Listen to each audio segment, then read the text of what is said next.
I'll finish the rest of the posting. Hello, everybody, and welcome to Eternal Mooncast special program, Bishoujo Senshi Slumber Party. We're reviewing the Sailor Moon Cloverway dub. This will be the discussion portion for episodes 106 to 110. We'll talk about what worked, what didn't, so close, and how these episodes could have been even better. So Sailor Moon has obviously a long and rich history, but have you seen everything? I'm Relia, and these are my friends Michi and Ducky. We are lifelong Sailor Moon fans who dove headfirst into the fandom and have stayed there ever since.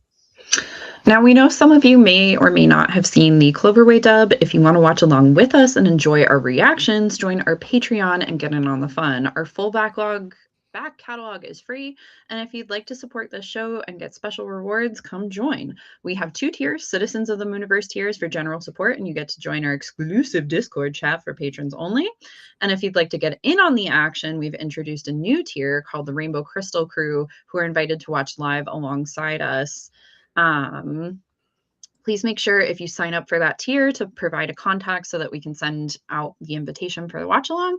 Please enjoy. The link is in the description below. All right, so let's delve into discussing episodes 106 to 110. We're going to give you as much commentary about as we have for these episodes. The Japanese episode numbers, if you're following along with that, are going to be episodes 113 to 117. We'll be summarizing each episode, talking about them, sharing our thoughts with you. We're excited to share our favorite moments, what we loved, and everything else in between. Join the chat or post in the comments to let us know what you think about each episode too. And thank you so much, as always, to our patrons and subscribers on Twitch. You help make the Moony magic real. A reminder that this is a monthly show, and these are all just our personal opinions. We in no way represent Toei Viz or the Sailor Moon intellectual property in any way. So we've done our spiel. This is we are a 3-man crew tonight. So we are ending out. I feel like all of us feel like February has been a month, and we are hoping to end February on a bright, silly Bishoujo Senshi Slumber Party note. So very happy for all of you who are joining us to kick this month into the dust. And let's get into some very Hotaru episodes. She's really what's taking center stage here. So let's get into this little arc. So this is going to be dub episode 106, Rini's Risky Friendship. Or Japanese episode 113. No one put the names in here for the Japanese episodes, so we don't have them. Please be forgiving. Let's get into it. We're here to roast the dub anyway, so the Japanese episode is probably some better title that tells you exactly what happens in the episode. But I'm going to tell you what happens in the episode. Okay.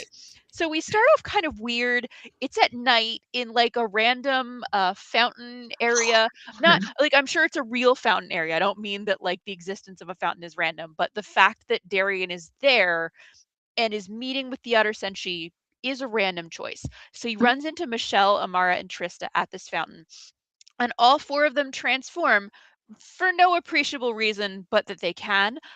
And the Outers explain that their role is that they're the scouts who protect the solar system from external threats, and it's their job to stop the Heart Snatchers. This is the Deathbusters. Darien asks, like, but why don't you just work with the Inner Scouts? They are also here. And the Outers are like, yes, but because of their status as losers, they would slow us down. So we don't do that. It's basically what they say. That's the whole scene. Meanwhile, Rini is very excited for her first play date with her new friend Hotaru, and she tries to prepare as best she can for this. She's like asking all the girls for advice. She's bringing gifts. Serena goes with her as like her chaperone, and they get met at the door by Dr. Tomoe and a woman that Serena recognizes as like just definitely Cowlinite, who, to the best of her knowledge, was evil and dead, and is now someone's Susie homemaker stepmom with like cleavage down to her belly button. So Serena's very worried about this development, but she tries to play it cool. So meanwhile, Dr. Tomoe goes back to their evil headquarters, and he asks Mehmet if she has a new target. Because she didn't, she impulse decides that her new target is going to be the mangaka of the book that she's currently reading. So she decides, because she made this mistake before and she will not do it again, she goes to a book signing to get his autograph before she heart snatches him this time. She's got priorities. I just want to note here, Dr. Tomoe is like mixing something in a series of beakers, and at one point he takes one of the glass jars and puts it on a shelf, and it clearly says, like in English, coffee on it. 2 seconds later, he finishes stirring the concoction that he just made with that, and he says, "Excellent, the cocoa is perfect." Like the cocoa agenda in this dub it just Mhm. always has to be mentioned, but this is particularly egregious because it literally said coffee and it was an adult who was partaking. No, cocoa. Anyway, back to Mhm. the episode. Okay, At but like oh, go hot ahead. chocolate coffee slaps. I Just mean, saying. oh, no lie. Absolutely, I am with you there. But like Maybe. this coffee, cocoa. Go. Yeah. Okay, so at Rini's playdate, Hotaru like brushes off Kalinite's interference. She's like, "Ugh, go away, stepmom." And she's like, "Look, my dad's like a super busy scientist, so this lady, Kaori Knight, comes in and looks after me, but I hate her."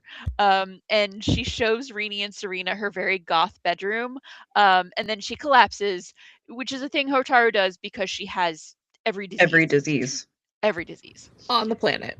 Yep. Yeah. So, In honor of while Rare Disease Day. yes, so true. Rare Disease Day. She has them all.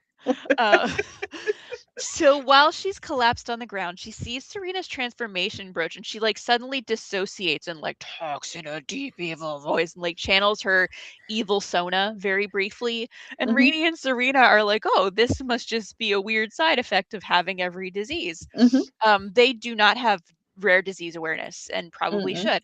Mhm. Later, they're like on their way to the bookstore with Hotaru.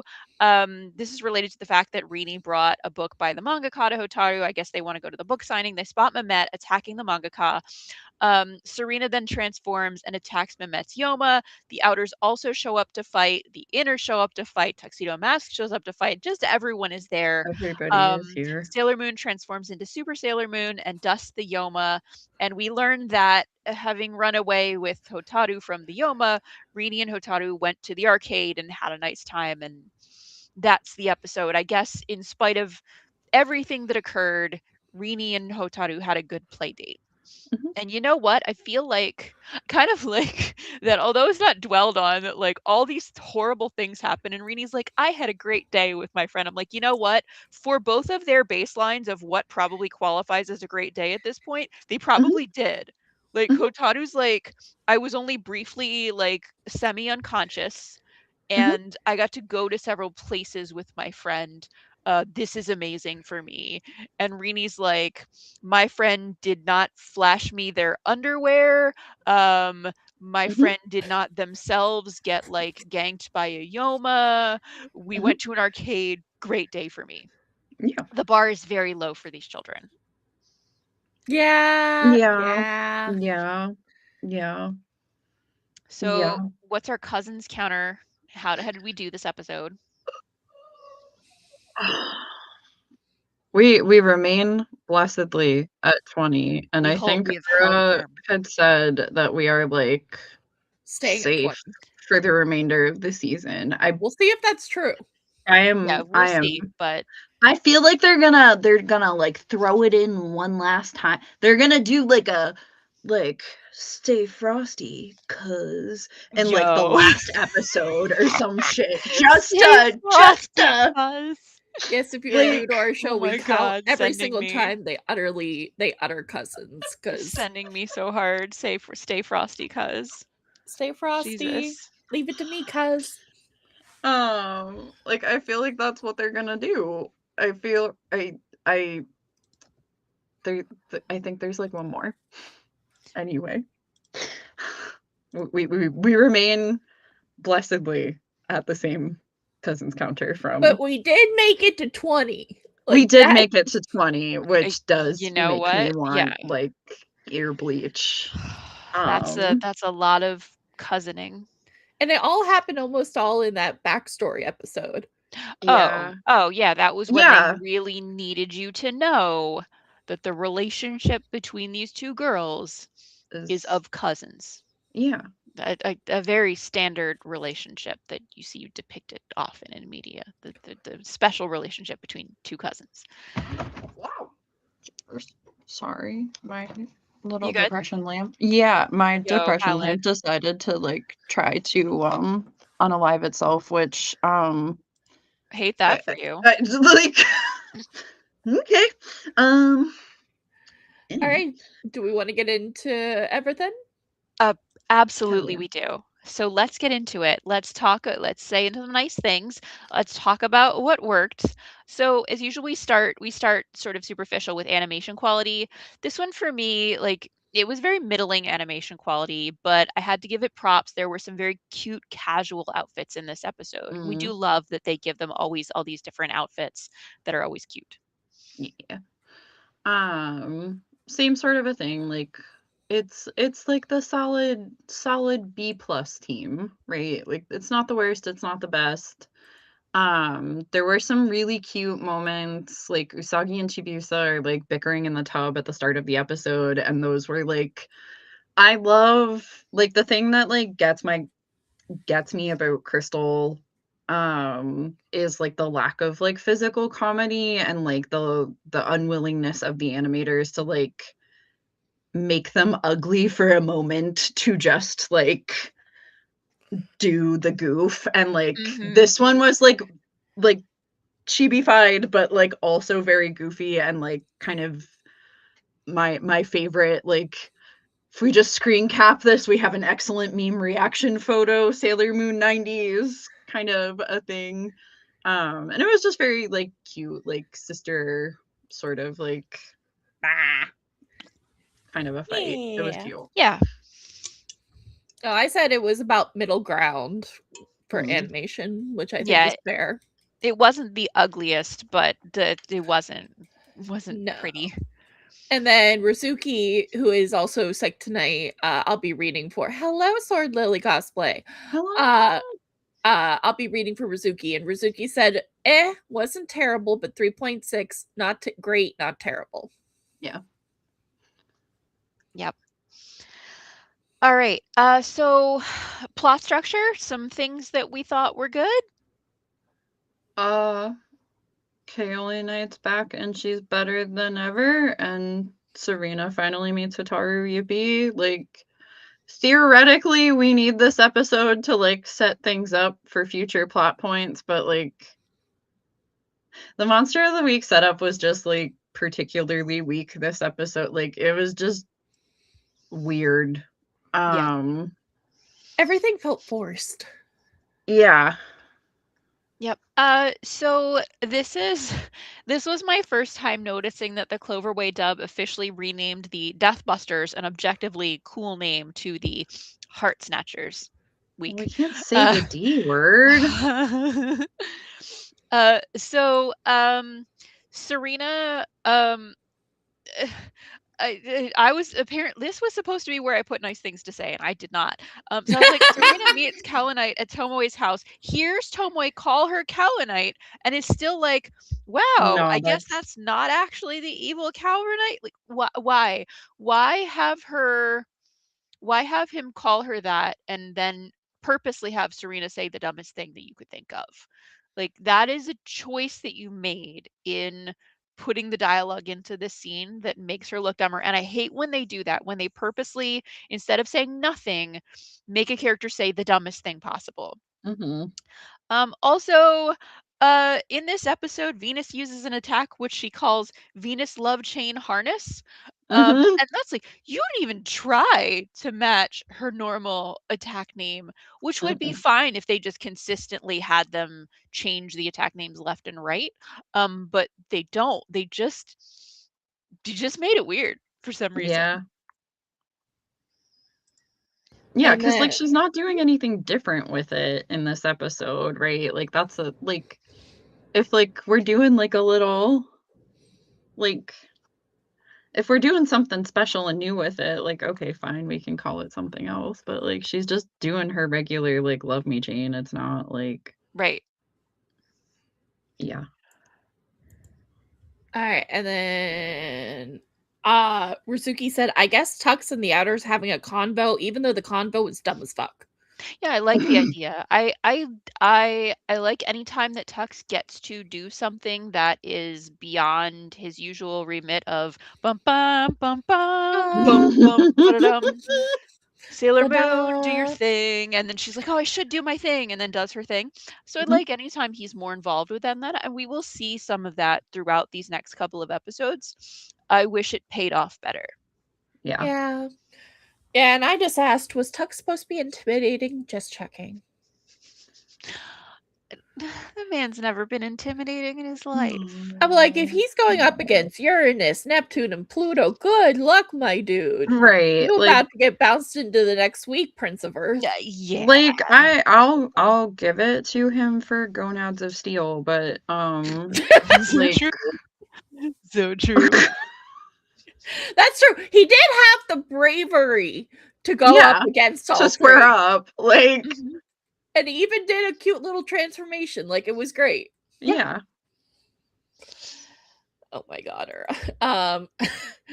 So I also said Mehmet needs a plan. Yeah. Being horny is not a plan. She, like, girl spent all of her planning time on ways to sabotage and ultimately murder Udiel. That was when Yeah. she planned. Now that she does not have a nemesis, she's sort of left wanting, which I think is so funny because now she's sort of the cat that caught the car, or the dog that caught the car. Yes.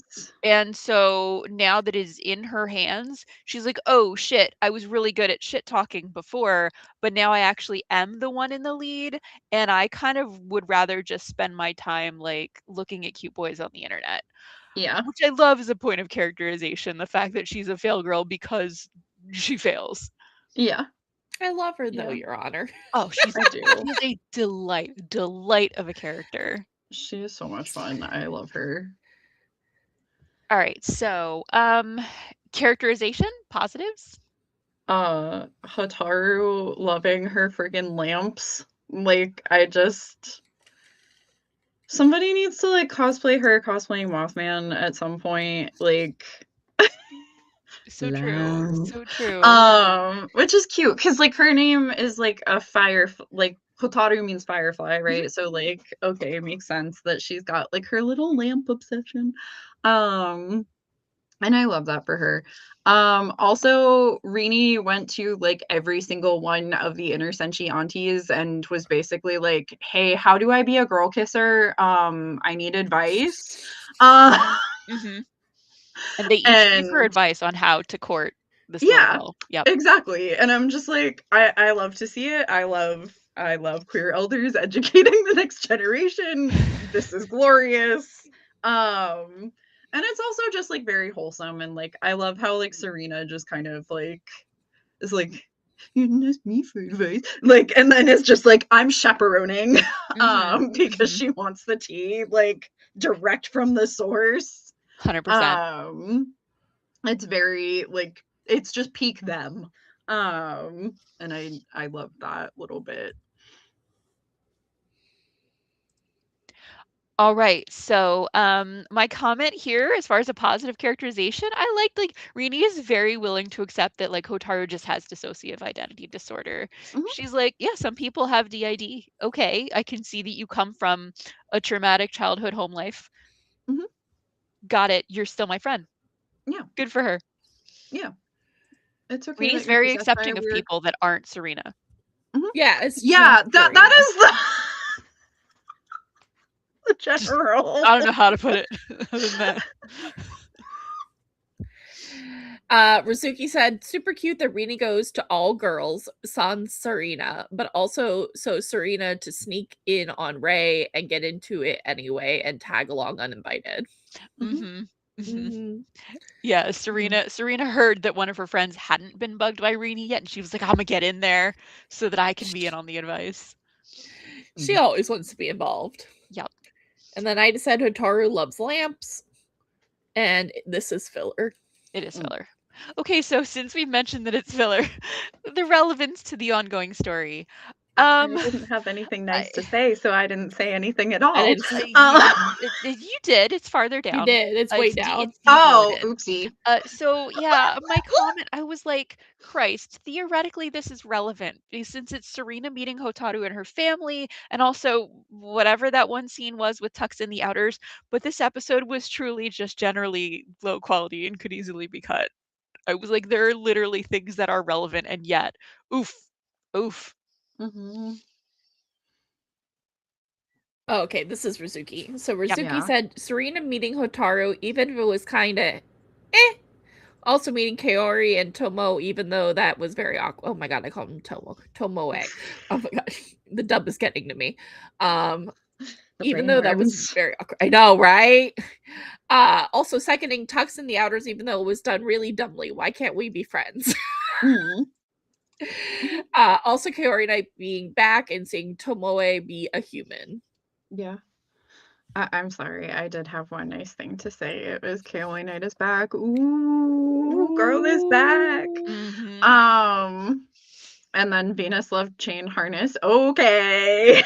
Look, if she Because I was like, all right, let's if I was told about the existence of a product called Venus Love Chain Harness, I know what I would assume. It'd be sold at Spencer's. It would be. Mhm. Spencer's, get on this. Peak marketing opportunity right here, right now. But yeah, that certainly was a choice. I'm here for it, but like not in the way that Cloverway was here for it. No. All right, and then I said Outers get intimidated by Tux, but tell him stuff he doesn't bother to share till it's important. Mhm. Yep. Like the man could That have picked is- up a phone. Yep. And also the start of Chips and Hotaru. Gotta love Yeah. it. Mhm. Okay, was it exciting and engaging even if it wasn't relevant or high quality? And I said no. It was the opposite. It was unexciting and unengaging despite being theoretically relevant. Yeah. Rizuki said, nah, I was bored, honestly. Laughed my ass off. And I said I was spacing out bad. Sometimes when you're in an episode, you're very hyper aware that the episode you're experiencing is very bad. It's not just like on reflection, this one wasn't a winner or this one was mid. Like the whole time we were watching this episode, it was very bad. Yeah. Which like says we it were is all a major like character. Yep. Sorry. So we had to then find a standout moment in this episode, which we did not like. I don't know, like the Outers transformations, I guess. I disliked this episode. yeah, like it had like I feel like this episode is like hot like if you took Serena to like a really really bougie grocery store to get ingredients for cookies and then just left her to her own devices to make cookies without like Mako's intervention, like you had all of the stuff to make like a really cool episode and then you just Did it. something happened here. But I like the editor Oni, and I feel like that was like a fun little it was I liked her as like a concept. I hated like all of this episode for the most part. But I thought she was really fun and like a fun little kind of like haha hee hee tongue in cheek with like animating editor deadlines and like manga editing deadlines, like hee hee hee. But yeah. Yeah. And then Rizuki said, I guess just the flashbacks of Rini talking to inners because cute. Yeah, that was cute, her going to them for advice. Yeah, and then I must have been really feeling this episode. I said tuxedo mask baller transformation, coolest he has or ever will look. Yeah, I think the rare instances where they give him like a pseudo transformation is very fun. So far, I think I can think of 3 off the top of my head. One of them is the Oh my god, he is Tuxedo Mask, I don't believe it. Transformation, which is the closest he has to a transformation. One Mhm. of them is in R, when he transforms on his motorcycle, which is very goofy. Yes. And then one of them is this one right here. We don't get to Yeah. see it happen very often. This is true. So, so our next section is for favorite part, and I've written pass. And I just said Michi's point from before, and like Chibi going to the aunties was like really cute. I love that.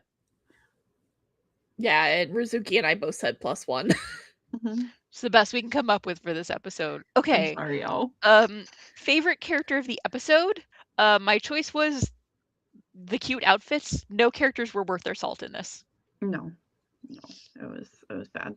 I very much enjoyed Tomoe with his like evil coffee making. That was just hilarious. So I'm giving it to him for that because like that's me in the morning. When he's But being goofy, it is very fun. it's great. I love him so much. Yeah, I and love his I little brain agreed. worms. He was funny this episode. Yeah. And Rizuki said the manga. Oh, yeah. Mic Yeah. drop. All right, shall we Oh. do comments? Yeah, let's do some Yeah. comments. All right. Ura Please said to save us, us. but you do represent my favorite Sailor Moon corner of the internet. Oh. Oh, we love you too, Ura. And then Ura coming in, Japanese title, A House Filled with Evil Presence, The Beautiful Hotaru's Secret. Oh, Thank you, sweet Ura. angel. Thank you for covering our butts this week. Lamps. Lamp. So if you're joining us at home and you've not watched these episodes or haven't watched them in a while, Hotaru's room is basically, it's a sizable bedroom for a kid. And it's very dark, and the furnishings are basically a bed, a dresser, almost She's got nothing else, her and little then desk and lamp. maybe like 50 lamps all around the Mhm. room, none of which gives off more glow than like a muffled nightlight. Mhm. So it's this very like it genuinely gives her room sort of a firefly effect, which is Mhm. very cool, but is also very goth of her, which is adorable. She Yeah. loves lamp. Yes. She loves her She lamp. theoretically she owns many other possessions, but it is 100 stuffed animals that all sit in the evil room of her other, Yes. like her altar, her evil altar, Yeah. who has all of the stuffed animals. Hotaru has none of that. Yep.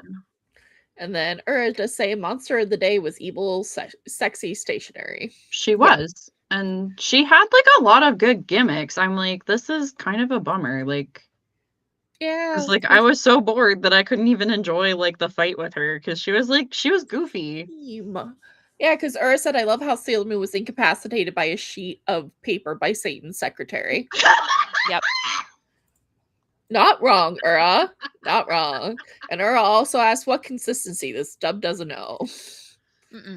No, Yeah. yeah, that was a big thing, especially in S for Cloverway, was that they just didn't bother being consistent with things like attack names. Yep. Yeah, and Lady Chappelle is voting definitely a cut for sure. This episode can go. It can go. And then sort of like cosplay coming in very like in a great retrospect way, thinking about how Chibi used to win through her own trauma that literally stopped her from growing up. I like that she's understanding, accepting of others. I wonder if the harshness towards Usagi has to do with the resentment, inferiority complex towards her mom. I have no idea. I just thought of it. Yeah. No, I think you're spot on. Like, I think she's been through so much herself, and like she knows what that's like. So she's like, no, okay, you're a little weird. I'm a little weirdo. Let's go be weirdos together. Like, Yeah, me. no one wants to hang out with you because you're too unique. I have also had that experience. Great, Yeah. we're best friends now. Yeah. Yeah, it's sweet. And then Ninja Master 551 coming and saying, I'm amazed Spencer's is still open. I'm surprised every time I pass by one at my local mall. Who shops there? How is it like at some point I have to wonder, is it like a mob front? I was just thinking the same thing. Oh my god. Moving on. Lady Chappelle says the episode was just boring. And yeah, unfortunately for Hotaru, it just was. And then Ura says about Tuxedo Mask, hey, in one of these episodes, I remember he had legit drip. Oh, is that the one where he's wearing the black leather jacket? Yeah, that's yeah. that's towards the end Yes. of this pack of episodes. Yes.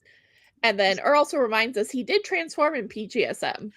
That's true. PGSM. I like that he he's like on a different throws his level. hat and it like comes and lands on his noggin. Like that part makes me happy. PGSM Tuxedo Mask, his mask has a little gem in the center, just like all of the cute. Senshi's tiaras. And also just his Prince Endymion form. It Yeah. cannot be spoken of highly enough by me. Yeah. It's so pretty. Ura asks, can I vote for the diamond? Yes, you can. Yeah. You absolutely can. Honestly. Right. And then last two comments, Felipe Barak says it's like her room is situated in a dark void. Yeah. It really is, though. Yeah. Miss Girl has migraines. Honestly, she might. She genuinely might. Yeah. She has every disease. She does. She does. And Sora Lily says, probably the only nice thing I'll say about Chibius. This is like for the channel, this is supposed to be our Chibiusa themed year. So I will continue to try to find nice things to say about her. Yes, because it is our Chibiusa year, so we got to be nice. Yep. All right, we're good. All right. So we just got finished talking about how we have to be nice. Let's not be nice. What didn't work? I love how we have like one stray comment from Monica in here, which is just what didn't work, animation quality, and it's Monica saying Cloverway Outer's voice acting is bad as usual. I mean, this is I think a lot of us in this particular chat all think that Amara is the biggest offender there. I know Michi and I both are fans of the voice acting for Michelle. And I don't know if you feel the same way, Tucky. Oh yeah, no, but like she's by far the best of the three. But yeah, the Outer's voice acting can be questionable sometimes. Yeah, so I similarly agreed. I said, bad voice acting and not great animation. This episode is truly a famine for the senses. I just wrote owie owie owie because that's how my brain felt. Like it's and like we are die-hard Sailor Moon fans. I wanted to enjoy this so bad. And like I remember like legitimately enjoying this episode as like a teeny bopper. And I'm like, okay, like I just filled in the gaps with like little headcanon fan fiction and like rewrote it in my memory. Like, apparently, And Rizuki said, oh, we downgraded from the last few episodes. Only Darien, Rini, Ray, Mina, and Mako had voices I could handle. Yeah. And I was a little bit nicer. I said, star power annoys the hell out of me. Yes, it does. And why no coffee? I mean, will we ever truly understand were they sponsored by like Big Cocoa? Maybe. Like were their sponsors like, look, we've got to sell more hot cocoa. Anytime any drink appears in the series and you can claim that it is hot cocoa, it's now hot cocoa. And they're like, but it says coffee in this one. Should we? Nope.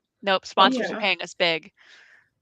Yeah, like I don't know, like of all like it's Canada. Like you don't really gotta try hard to sell hot chocolate in Canada. It's cold there, like all the time.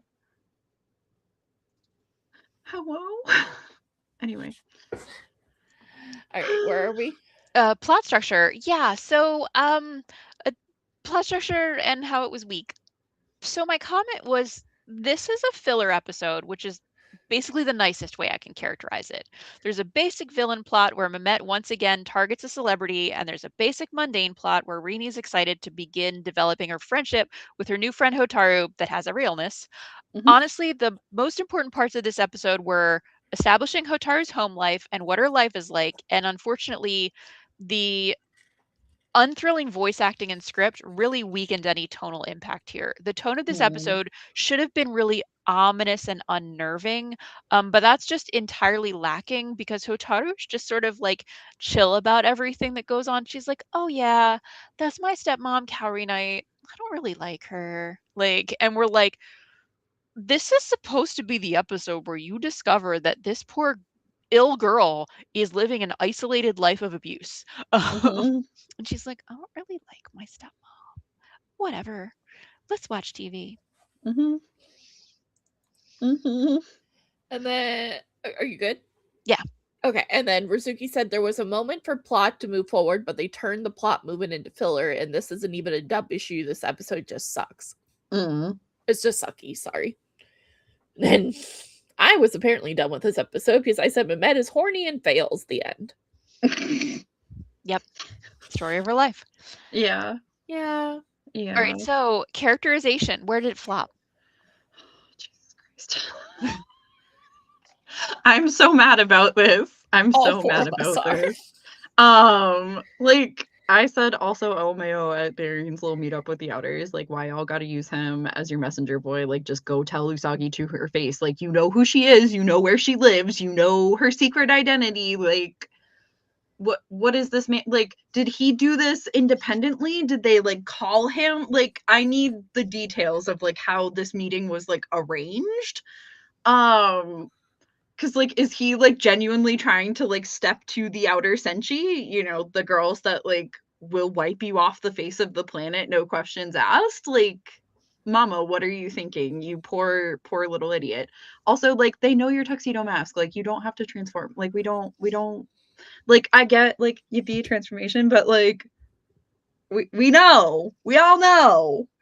And like just yeah, like this should have been a conversation with Usagi. Like he could have been there, but like this should have been like the Outers telling her to her punk ass face, hi, here is why we don't fuck with you. Like and like that's so unlike them too, right? Like they've like literally said like worse and meaner things to her face. Like just go. Yep. Anyway, I'll shut up now. But Yeah, so I mean, I had a lot of feelings about the same thing. I mean, like the weird meeting between Tuxedo Mask and the Outers was so like sort of soulless. It felt like everyone in the scene was going through like just going through the motions and there was no real payoff to this initial assertion that the inners are worthless. You would think this is the setup for the episode of Tuxedo Mask being like, why don't you work with the inners? And the outers are like, because they're worthless. They don't add anything to us.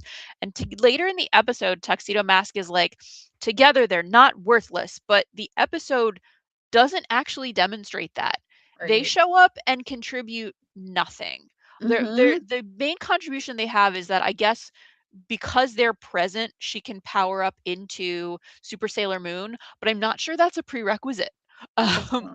So they don't prove that they contribute anything except for advice on how to date another girl, which the outers don't need.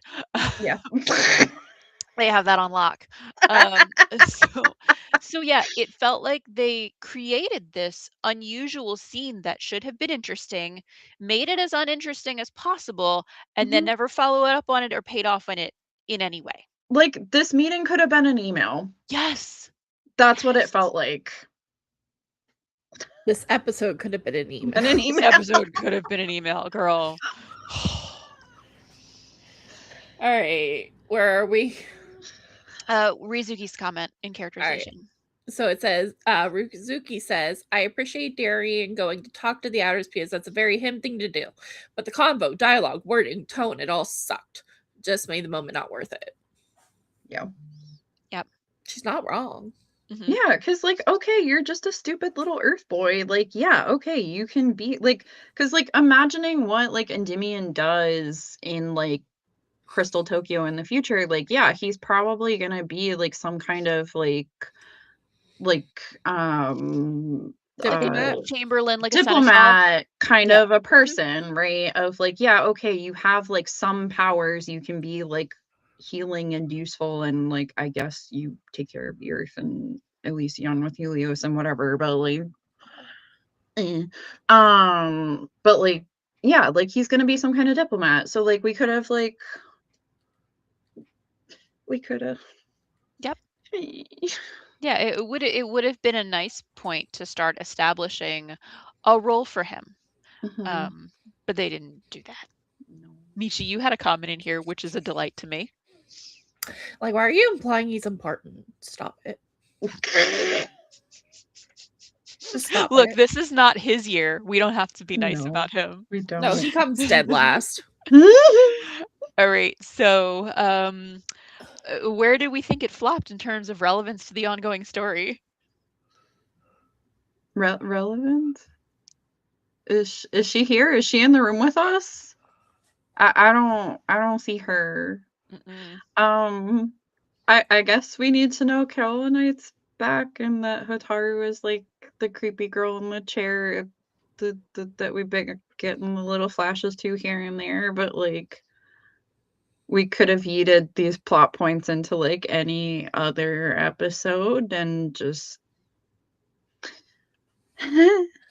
Yeah, I guess. I guess there's relevance. Rizuki says no. And I said, so much actually happened, but none of it was interesting. Yeah. Yep. So again, leading off of that, was it boring? If so, why? And I said it was painfully boring. Is it better in Japanese? I honestly don't feel like it's even going to be that much better. Now, Monica's typically the one that takes the helm of like simul watching the Japanese episodes for us to provide this commentary on whether something was better in Japanese. And Monica's not with us tonight, so we will never know if there was a better version of this episode, but it's hard for me to imagine. Mm-hmm. Rizuki said, I went to get blueberry muffins. That's how bored I was. Honestly, great choice. Yeah. Right. This hurt my soul. And I said badly. Yep. Okay. Worst part for me, it was the tuxedo mask and the outer scene. Like it landed like a wet fart. And Rizuki said the whole episode pissed at many moments with potential, but ended up being like when your cat poops but misses the litter box, and you both just look at it as if nothing happened because you're sad, and the cat's just cat lamp. God, that's so perfect. Oh, Rizuki! Oh my god. Oh, I'm sorry. The whole thing, we could have had it all. Somebody call Adele. The lack of fulfilled potential in this, just like, because like if this was just like straight fun and festive filler, and they didn't like tease us with all of these bits and pieces, I would have been fine. I would have been like, I will defend this episode to the death, actually. But no, you had to go and dangle, and then just nothing. Mm-hmm. I just said tuxedo mask was the worst part, but that's not a surprise. Mm-hmm. All right. Thing it could have done entirely without. I want you to know that the only answer that any of us provided was this episode could have done entirely without existing, and we all co-signed that. Mm-hmm. This was a bad episode. Yeah. So, I mean, obviously, we hope that you guys sort of enjoy when we hit a particular stinker, because this is the kind of reactions you get from us. But also, we've taken it upon ourselves to take on this sacred duty of trying somehow to take these episodes, which are not the best, and find ways to look at them through a critical eye and say, well, what could we do to take this episode and bring the most out of it? How would we make it better? So, Ducky, how do we make this episode better? More lamp.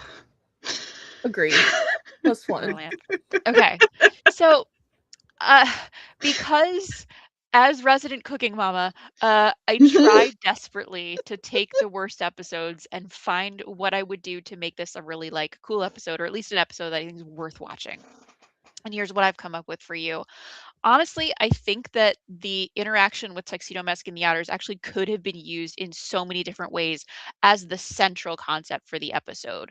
Like, because it's all about the inners are worthless, focus on the inners. Have them develop a group attack that's useful, or focus on the outers trying to maybe convince Tuxedo Mask to keep the inners out of their way. That would be cool. We've seen before that he is able to be manipulated into doing things that are against the inners' Yes. interests. That's And then make him have to decide, you know what, I've learned my lesson from times when I didn't rely on my loved ones, and I'm going to not Mhm. do that this time. That could have been nice character development.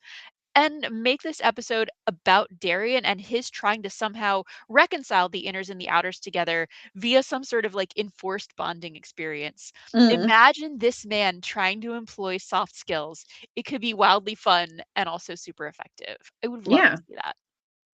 Yeah, like this would have been so much like any of those would have been. I was like, I'm done. I was like so mad by the end of it of like I could not even like pick up a thread and be like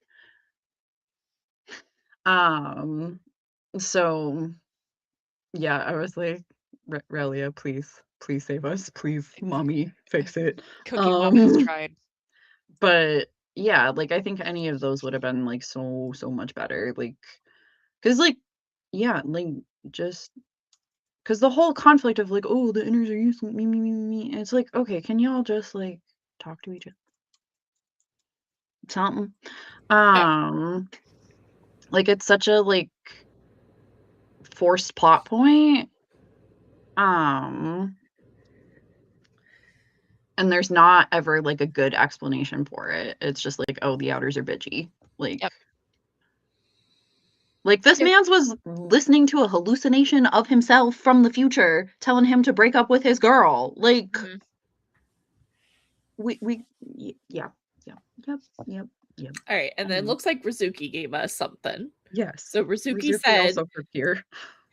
give Tux and the outers a better convo. Like he's supposed to be the oldest one, and the outers are older than the inners. Have a mature adult dialogue, please. We are craving. Anyway, besides that, I would also love to rewrite for Hotaru Kaori Tomoe meeting Serena. It just felt rushed, not thought out. There are fanfics that stretched out waking up better than the scene went. Fan fiction authors do sometimes do it better. I mean, that's what are fan fiction authors for if not to say, I liked this, but here's what should have been, or here's what I want to do more of. And then they do that. Yep. And that's it. Yeah. So before we get into do we want to do the rating smasher pass, recommend, and then get into the comments? Yes. Okay. So let's rate this episode. I think everybody gave it a 2. I think everybody did. I think every single person, gave it a 2 out of 5. It sucked. And it only was saved from being a pure 1 by not literally being the Loch Ness Monster episode. Leave my girl Nessie out of this. So now we've got our manga Yoma Smasher Pass. Smash. She's got a cute little fit. Or a heart. Yes, or a new. Ducky is nothing if not consistent. Our girl will smash. Yeah. Yep. And I think the rest of us are all like pass. We all passed on this one. It's all for Duck. All right. Can you guess whether we recommend this episode? Skip this. Unless you like really want like every last little like drop of Chibiusa Hotaru like interact, like girl, no. My comment here says save yourself.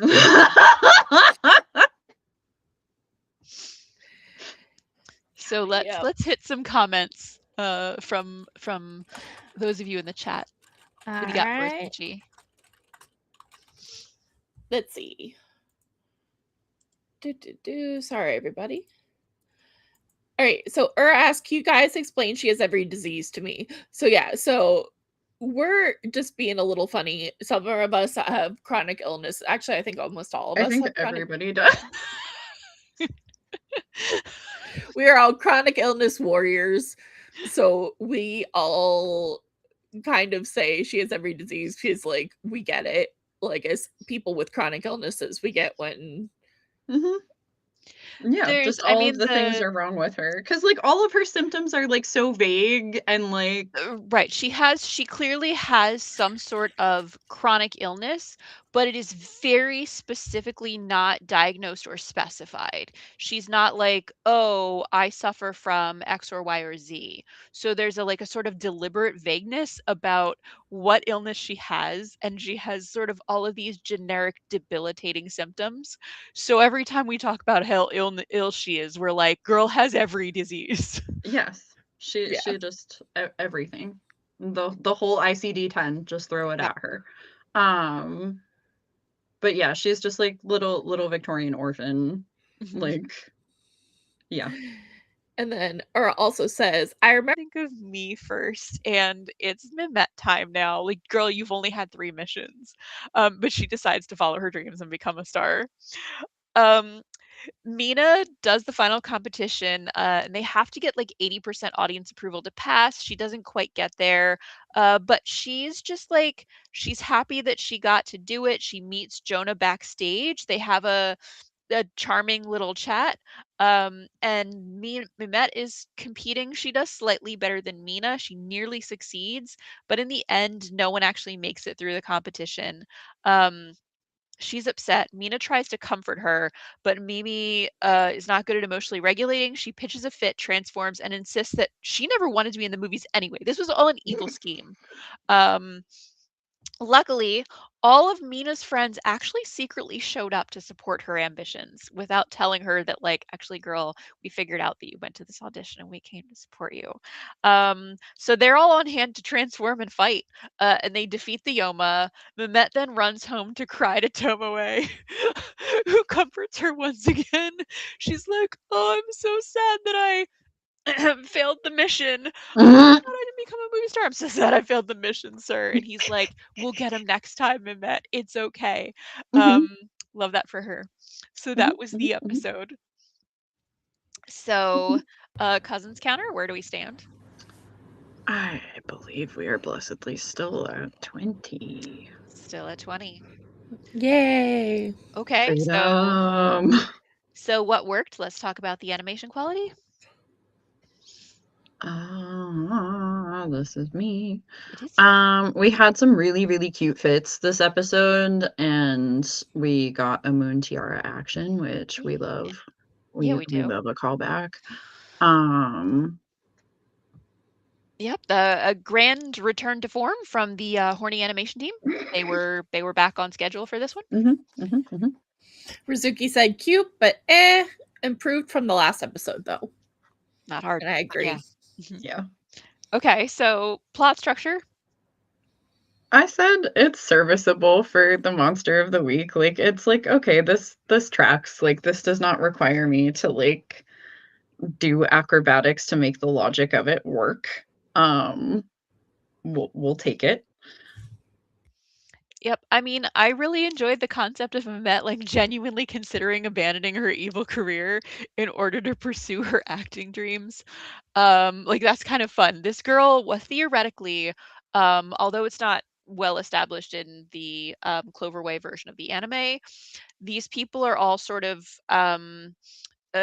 evil space scientists who have come to Earth to try to like sort of manifest their like evil chthonic leader. Deity. And while here, she has immediately become entrenched in like superficial Earth society and is like, oh, but what if I just like quit my evil space science job and just like became a movie star? I love that so much. It's kind of fun. Yeah. She's so good. And then Rizuki said, seconding, I don't have additional thoughts. And neither did I. Yep. Valid. All right, characterization. Mina is in top form this episode. We got so many good like one-liners from her. Mina has a line where she's like, I told you all about Artemis's laryngitis. He's not allowed to talk. And I am cackling. Also, Artemis, like the two of them are just top form. And there's at one point Mina like fakes having a fever to go to the audition, and Artemis is like, fever my tail, she's at the audition. Which slay, 10 out of 10. I love that they bicker like an old married couple. It is my favorite thing. I also kind of love Mehmet's like lack of confidence as like her regular girl kind of persona, juxtaposed with her confidence as a deathbuster. And her rivalry with Mina is like really cute and fun. Like they are such good foils for each other. And like I think each of the deathbusters is like kind of a foil for each of the Senshi, at least the inner Senshi, this season. And also I love that like the big organization overall is called the Bureau of Bad Behavior. Like honestly iconic. Like I don't hate that for the dub.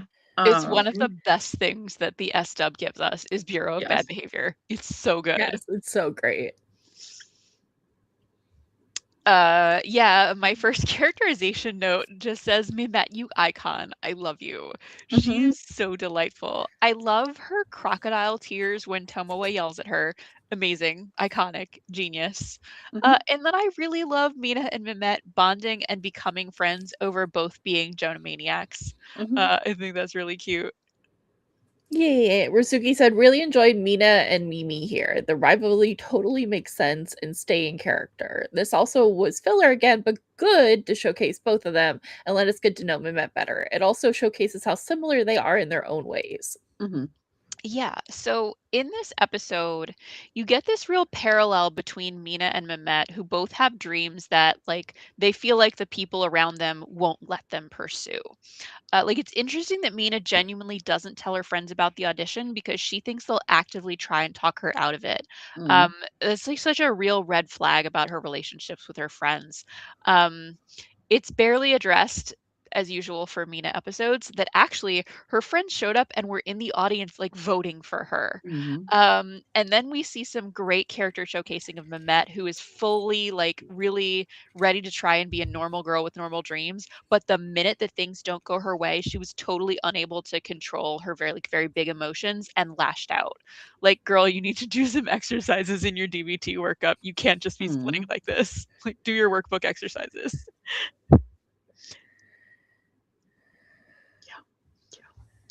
Yeah. Mina, please. Oh, baby girl. I think this is you, Duck. Oh, shoot. Yeah. I'm so sorry. And I was like, It's all plus good. 5,000. I love these two as foils for each other. Mina's like very much a glass cannon, but she like internalizes her shit, and Mehmet externalizes and makes it everybody else's problem, right? Like Mina is like, nope, that's mine. I'm gonna go like cry in a corner about this and then just be like, I'm so quirky. To her friends. And then like Mehmet is kind of the opposite, where like she can't tolerate holding that within herself, so she's going to go and make it everybody else's problem. Yes. But yeah, love. All right. So, relevance to the ongoing story. I do enjoy that Mina's able to get something out of the Deathbusters, read their motivation, because similar to the Outers, like, what are y'all doing now? Because we know who the talisman holders are. We know who holds the purity chalice. Like, and I love that she does this repeatedly, where she is like behaving like her regular self and manages to get the villain to reveal something like kind of critically important about their mission just by being like a friendly little goober. And it's like, it's so good because like everybody's like, what are you doing? Why are you talking to the enemy? Blah, blah, blah, blah. And she's like, but I got this. And I love it. I love weaponized femininity. It is my favorite. Like there's this one line from, I want to say it's the Becca Cooper trilogy from Tamara Pierce, where she's talking about like women and like needlework or something, of like people will say anything as long as there's a needle in your hands because they think your ears stop working as soon as you pick it up, and like you get like all of the war plans because hee hee, you're just a silly woman, you can't possibly listen and focus on embroidery. But very much that. And Rizuki says, a little seconding Ducky. It wasn't much, though. Yeah, I mean, as far as relevance to the ongoing story, it was filler. Mhm. Was it exciting and engaging, even if it wasn't relevant or high quality? Rizuki says, engaging, not so much exciting. Mina and Mehmet were absolutely highlights of this episode. Yeah, I mean, I found it pretty fun, honestly. Mehmet can carry an episode so easily. Mm-hmm. I just want like a side series about like her like just engaging in like Earth culture. Like I just need like a slice of life for her like time on this planet. Yes. Yeah. All right, so what are our standout moments? Rizuki says, Mina and Mimi sharing a moment. Like, it was nice to show good and evil, Scout and Witch from Bureau of Bad Behavior having whoever is doing that, you keep covering It's up. not me. Okay. Bureau of Bad Behavior having a common link and shared interest came together for their shared love of Seto Wheeler. Oh right, yeah, because this guy looks like Joey the Wheeler. love child of Seto Kaiba and Joey Wheeler. He really does. Also, like his shirt is unbuttoned at all times. Yes. Okay, so my standout moment was like Mina being so healthy and how she processes having a setback in life. Like, yes, girl, celebrate the fact that you came in second. Like, that's awesome. Yes. We love. Okay, what was our favorite part? Rizuki said, I always enjoy Mina and Artemis conversations, and I'm going to second that. Mm-hmm. Artemis being dad. Like, I just always. That's like any episode where he is engaging in dad mode, automatic. Like, favorite part. My favorite part was everyone voting for Mina in the audition. Like, presumably that was also why the Outers showed up. The Outers did not contribute anything in this episode. They literally were there, presumably solely for the purpose of like voting for Mina in this idol competition. I love that. It was never focused on that all of her friends secretly showed up and were rooting for her, but I love it so much. Mm-hmm. Okay, and favorite character of the episode? Rizuki says, giving it to both Mima and Mehmet 50-50 easily. That's fair. I put Mehmet, but like either option is great, I think. Yes, I agree. All right, shall we go to comments? Yeah. Oh, yeah. Hura says this episode actually involves Mehmet. Yep. We're already starting strong. Yep. And Lady Chappelle says her trench coat and red scarf is a fashion mood. Yes. Always. Iconic. And Ura says, oh yeah, this is the creepy producer in this episode. Yeah. Unfortunately. And then Sorlily says, sometimes I have to think of me first as she goes around, only targets those she finds hot. Mm-hmm. So true. So like, true. I never put Mehmet first. She's only ever put Mehmet first. Mm-hmm. So good. Yep. And then Ninja Master 551 is not wrong. A talent competition involving teenage girls. It's just an excuse for Gristle men to be sleazy. Say it ain't so. Yeah. At least in the episode, it is very surprise. Yep. Yeah. And then Ura says, here's your token trivia. The song Mehmet is singing at the beginning is I Am Sailor Moon, as featured in Makeup Sailor Senshi short from the R movie. Oh, that's awesome. I didn't know that. That's funny. And then Soy Lily cosplay coming in saying Mehmet and Mina feel like the perfect frenemies. Yes. Mm-hmm. Yeah. And then Ninja Master 551 also says, also, if you pay attention to the animation directors and their styles, it shouldn't surprise you that this is a Masahiro Ando episode, considering Hisashi Kagawa was working on the S movie. Yeah. The tracks. Yep. Yeah. And Lily says, more Mina X Artemis episodes, please. For real. Yes. For real. And It's then, what the people want. right? And then Felipe Brock says, I mean, Mehmet was made to be the enemy rival to Minako, not only seen in this episode, but also the fact she was a famous idol, which is Minako's dream, even though she idolizes the daemon. Yep. Mm-hmm. Yeah, no, good comments tonight, everybody. Absolutely. So, All right, so let's get into what didn't work so well for us. So animation quality, it was okay. We got like a little off model in a couple of spots, but like me. Rizuki said it wasn't as bad as the last episode, but still not my favorite. yeah, ditto. Ditto.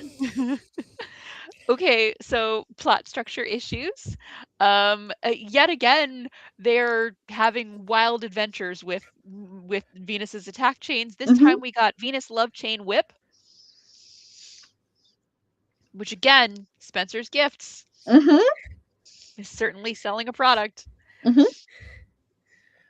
Rizuki says inconsistencies with attack again. Last episode, the love chain harness. This one was love chain whip. Can she just pull a Wonder Twin power activate and make the love chain take the form of whatever?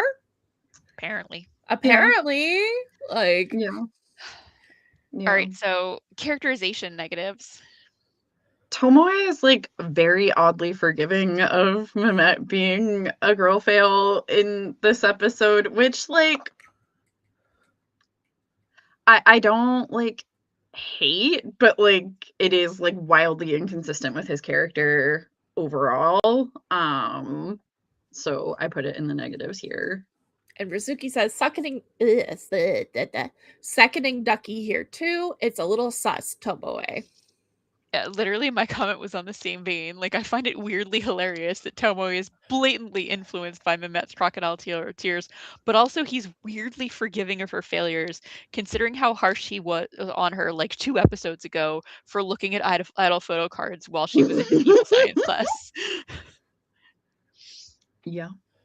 Okay, so where it failed to be relevant to the ongoing story. Was it relevant to the ongoing story? No. Rizuki says not at all, to be honest, and I agree. Yeah, no, there was no. It was filler. There was no like relevance to the ongoing story. Very fun filler. Non-relevance But it was with filler. left beef. Yes. All right. Was it boring? If so, why? Like I was very like uninvested in this episode, and it's a Mina feature. So that should like tell you a lot. I don't hate it, but ow. Rizuki said I wasn't bored, but I also didn't care. It wasn't a power episode in any way, despite how cute Mina and Mimi were. Yeah, I mean, I basically felt like Mehmet was working hard to carry this episode, but you can feel that it's filler. So, what was our worst part? Rizuki said Tomoe creeping on Mehmet over her shoulder while her tits be tittin'. Also said to Wheeler is just awkward and annoying, and yeah. Yep. My worst part was all of the creeper judges being super gross and creepy towards the young girls. Yeah, and Rizuki and I both co-signed. We were like, yeah, that was certainly something. That has aged about as well as milk left out in the Orlando sun. And thing that it could have done entirely without. Rizuki said the whole episode could be skipped. I mean, it wasn't anything to write home about. Yeah, for me, the skip was just like the creepy casting couch judges. Like, gross. Ugh. Okay, so. And it looks like Rizuki's. Yeah, Rizuki was cooking mama for this one. So what will make it better? So Rizuki said, I would enjoy a little more conversation between Mina and Mimi. Maybe get more of Mehmet's mindset to showcase the side-by-side of her being Mimi, but also being Mehmet. Like, she's got interests and passions beyond the Witches 5. I'd also like a better dialogue between Mehmet and Tomoe scenes, just to give us some plot insights, not make a full filler fest. Yeah. Yeah, that's fair. I think that's like a good. All right, so let's rate this one. It's a Mina episode, so it gets a 3, but only like Mina and Mehmet combo. Okay, otherwise, yeah. Yep. Rizuki said 2.5 or 3 for me. Yeah, for me, I felt like 2.5 felt fair. Michi, where do you come down on this one? 2.5. All right, then we're gonna land on 2.5. Ripperoni Tony. Are you gonna do a graphic, or are we just gonna? Oh, I forgot. Oops. Okay. We didn't do it last time, so I totally spaced. It's all good. You are so valid.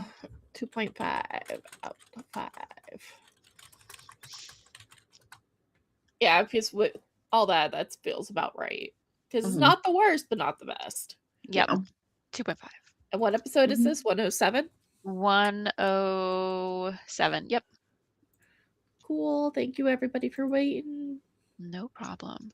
Do I have access to the like little channel animations, or is that just you?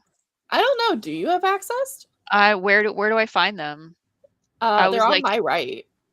They're on your right. I have sources, chat, and help. Nope. Probably not. Okay. There we go. Cute. Cute. I was gonna like throw up some random animations while you were doing that. Oh yeah, because we do have random animations. Oh, I yeah, was that's like, this right. would be a We great have way to our- vamp for time while you're doing Yeah, that. like we can be like, woo. Woo, yeah. Yes. Yeah. Yes. And we can be sparkly. Ooh. Nice. Sparkle. Very fancy. All right. All right. So, so we've got so in this one, we didn't talk about much about the Yoma. She is actually really funny. There's a few moments where like Mehmet is like, do the battle, and she's like, excuse me, my voice is a highly tuned instrument. I need to warm up first. It's very funny. She has another moment like that too. Like she has some really, really funny scenes, but smash or pass. She was still a pass for me. Brazuki said mega pass, and I totally agree. I said pass because her voice is annoying. Excuse me, her voice is a highly tuned instrument, man. Yes, it is. It is. But it was grating and Yeah, it takes a lot for Ducky to pass. Okay. Yeah. So, do we recommend it? I mean, not really, but like if you want to, I guess I won't stand in your way. Yeah. Brazuki says, eh.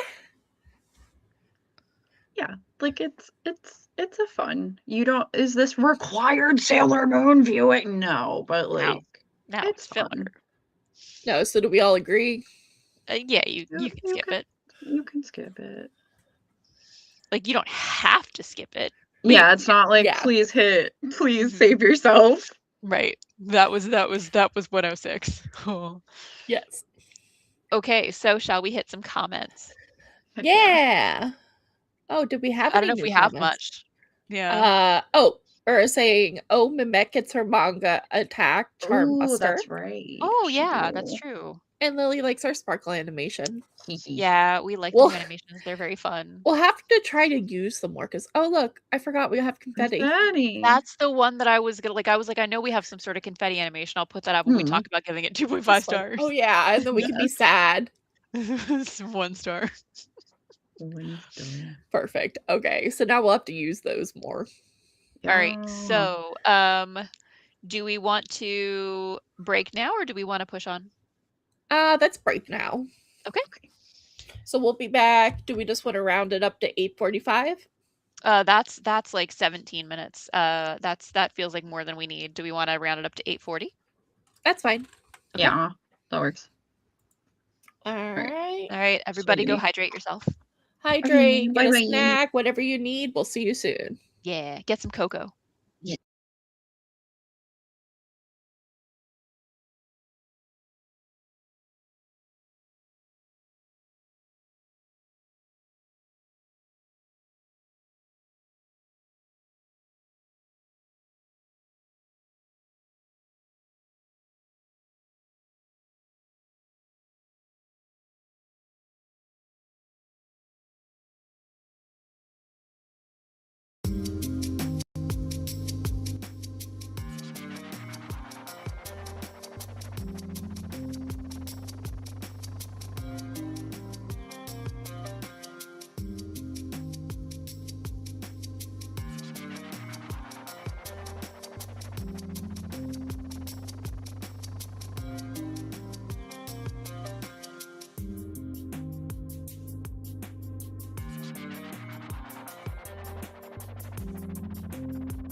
Hey everybody, and welcome back for the second half of Bishoujo Senshi Slumber Party.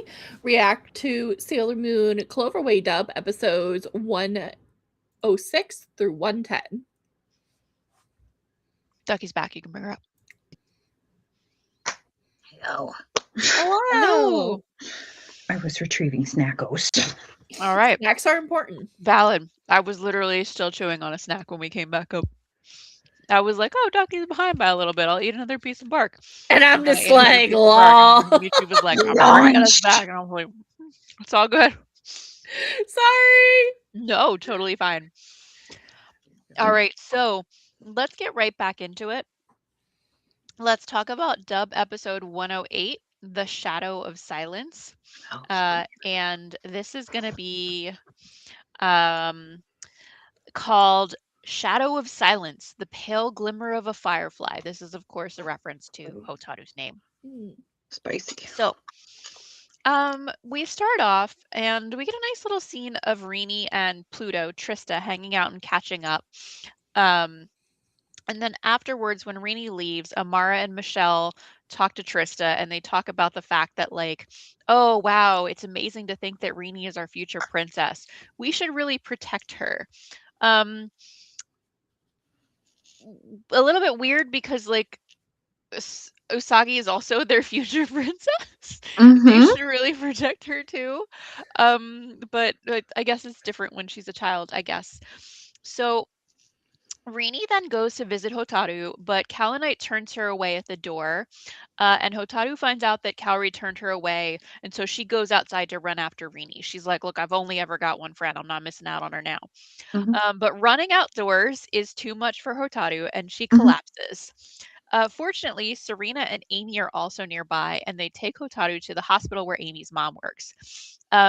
Rini has this moment in the hospital where she blames herself for Hotaru's collapse. Like, oh, if I hadn't gone there, she wouldn't have run after me and she wouldn't have collapsed. But Serena comforts her. It's a really lovely moment. She's like, no, she only ran after you because you're her friend and she really values that. And she's gonna be so happy to see you here when she wakes up. Hotaru, meanwhile, has various dreams, which are basically flashbacks about times when she, like, variously accidentally killed a goldfish, hurt various school children, cried in her father's lap about the fact that she has an alter identity that causes her to hurt people and animals. And so when she wakes up, she is in fact really glad that Rini's there, but she immediately leaves the hospital without being seen by any doctors. And on the way out, Hotaru and Rini are picked up by Amara, who just happens, just completely coincidentally, don't worry about it, to be driving by. And Amara's like, hey kids, I happen to be here out of a complete coincidence. Do you want me to give you a ride? And then is driving them back, and you can see in the rear view that Amara is, like, very suspicious of Hotaru. Amara, while she's driving, her spider sense tingles, and she's like, there's a Yoma thing happening. She pulls the car over on the side of the highway to go transform and fight a baddie. She attacks the Yoma. It's trying to heart snatch Mamet's latest victim, who's unimportant. And Mini Moon also transforms to fight, but she's not very good at it. So Uranus then, like, shifts into just protecting Mini Moon. She puts her in air jail and is just, like, keeping her from fighting the whole time. And the Inners and Moon also show up. So the Yoma, which is now on the ropes, runs away towards where Hotaru is, like, leaning against the car, and Hotaru, as a result, is in danger, but instinctively her power knocks the Yoma back. Sailor Moon then dusts the Yoma. Hotaru wakes up from her dissociation and says, I shouldn't be friends with you, Rini, because I might hurt her. Rini's like, the fuck do you mean? And Hotaru runs away. Uranus warns Rini the Inners to stay away from Hotaru because she's dangerous, and then Uranus leaves, but not before showing her ass, literally. Yeah. Sailor Moon is like, Rini's like, is she really dangerous? Sailor Moon's like, oh, don't worry about what Uranus said. You know how those outers are. And then they, like, have a good laugh about it, and that's the episode. Yeah. Yeah, that Yeah. happened. Yeah, so It sure did. a lot happened in this We got episode. Haruka booty. So We did. So let's talk about the there was no update to the Cousins counter. Animation quality, really nice animation. Uranus's butt notwithstanding. It was really pretty to look at throughout. This was one of their strongest animation teams. Really everyone is very on model. They look great. Agreed. The flashback sequences are really well done and used to great effect, and I just was a 12-year-old and was like, Uranus booty, hee hee hee hee hee hee hee. Because it's a good butt. Suki said, much better animation. Faces and eyes are so expressive. Transformations are lovely, and the flashbacks was so well done. Really like the jumping sequence and the way it was drawn and colored. Mm-hmm. And then I said it was cool that Uranus had roses in her detransformation. Yes. Yeah. All right, so plot structure. Like a lot happened in this episode, but it was pretty well structured. Like there weren't any like weird flop moments in it. So it was a very Hotaru centric episode, and it had a decent through line for that. Rizuki said a little, mostly filler. We're on plot structure, right? Yeah, sorry, I had to say ADHD real quick. Rizuki said a little, mostly filler, but had a few moments of character development that adds to the plot. Not enough to say this episode isn't filler, but the episode is still good. And then I said Hotaru's episode is the positive because they're so far and few between. Yep. So characterization, what did we like? I absolutely adored Rini being like so elated to see Pluto. Like my whole heart. It was so just like baby girl, like just very wholesome. And Hotaru struggling with her like fantasy DID is like so like painful to watch. And like her own struggles with it of like, oh, I am a terrible person because this like keeps happening and I don't have any control over this, and like coping with that as like a what, like 13-year-old tops. And then she's such a sweet bean, and then this juxtaposed with Rini getting like genuine support from like the inners, the outers, and then Hotaru being lied to by Tomoe and Kaoli Knight, like, oh, like it's so good, but like, ow. Yeah. I loved things that were very similar. Like supportive Serena was really cute here. She immediately just reassures Rini that Hotaru's decision to run after her in the street is not her fault. I think, you know, this is a very mature and responsible handling of like, okay, my daughter, who is very young, has a friend who has a chronic illness and dissociative identity disorder. And my daughter, because she's stressed about not being able to help her friend, has started to internalize the idea that she's hurting her friend. And that's just not true. You know, people with chronic illness have a different baseline of like how they live their lives. And I thought this is really mature handling by Serena, and it was nice to see that. Is this Rizuki's? Yep. Okay, Rizuki said Rini was wonderful in this episode. Her dialogue with Tristan Mayo, all in one word, was really cute and pure, as is her friendship with Hotaru. But when she spots Mehmet and creepy friend Diamond, she uses Luna P to call for help. Same girl that just tried to balance on Luna P instead of turn her into a step stool. Showcases her age and maturity. This was great. Yep. Yeah, like I know in canon she wasn't stunted in her growth, but like in my head she was, and this shows some of like the brain development / like cognition that we kind of see in adolescence, where like you have the brain cell and then you've dropped the brain cell, right? And it's a lot of like back and forth of that, which is what like adults find so frustrating about teens, is like, but you literally just had the brain cell, you showed me that you know how to do the thing. Okay. But I thought that was like just a lovely little thing. And I like that Rini's being supportive to a friend who has a chronic illness. It's very sweet. Yeah. My little nugget. This is a good episode for Rini. All right, so relevance to the ongoing story. Highly. Finally. Thank God. we get like more of an idea of like Hotaru's bag in this, right? Of like, okay, we have like weird powers that manifest, and like not just like, ooh, sometimes I make like a creepy voice and creepy hands towards like magical brooch objects, but like no, Hotaru has like done some stuff. And like further development of her relationship with Rini, and like how fearful she is of Rini falling victim to like one of these uncontrollable outbursts, and also like Rini being like, okay, and right, like she's like, so what, you like hurt your classmates, they like probably deserved it. Like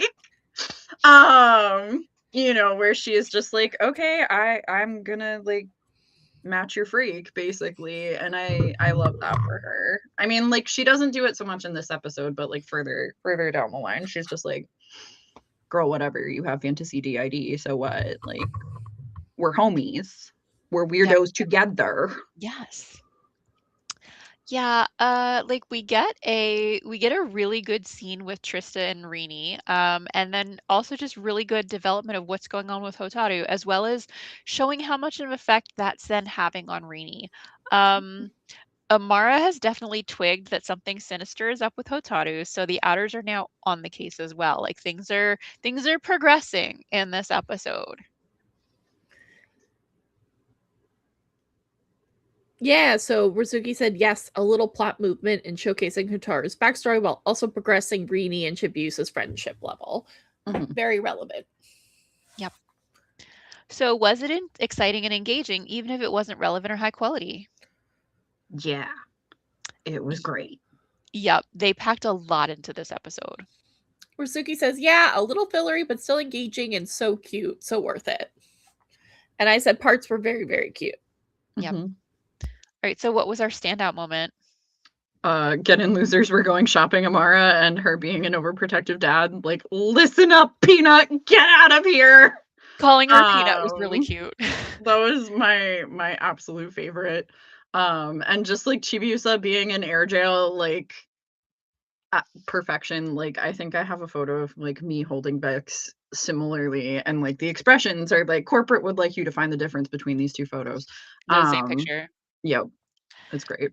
Yeah, stand-up moment. I'm seconding Uranus putting Chibi Moon in air jail. It was just too funny. Rizuki says Chibi and Trista Mayo. Yeah, it was nice. All one word. Moment. And then I third air jail. It was just funny. It's just really funny. Like Chibiusa, she can be kind of a chihuahua, and like what dog gets put in air jail more so than a chihuahua? Yes. If people are not familiar with puppy songs, it's this guy who wrote songs about his two puppies, one of which was a chihuahua and one of which was a pom, like a pom mix. Yeah. And one of them is Mom Put Me in Air Jail, and it's a very cute song. I have not heard the air jail one yet, so okay, I'm gonna have to go listen after this. We'll set you up with it. It's very good. Oh, Eric, don't do that to me.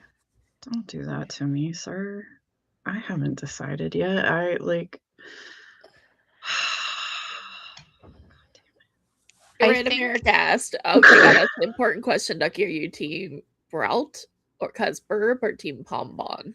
Because we got to insert the Pokemon real quick. So here's the thing. Like, I very rarely go to grass types. And this is the second time they've gotten me with a ding-dang bird.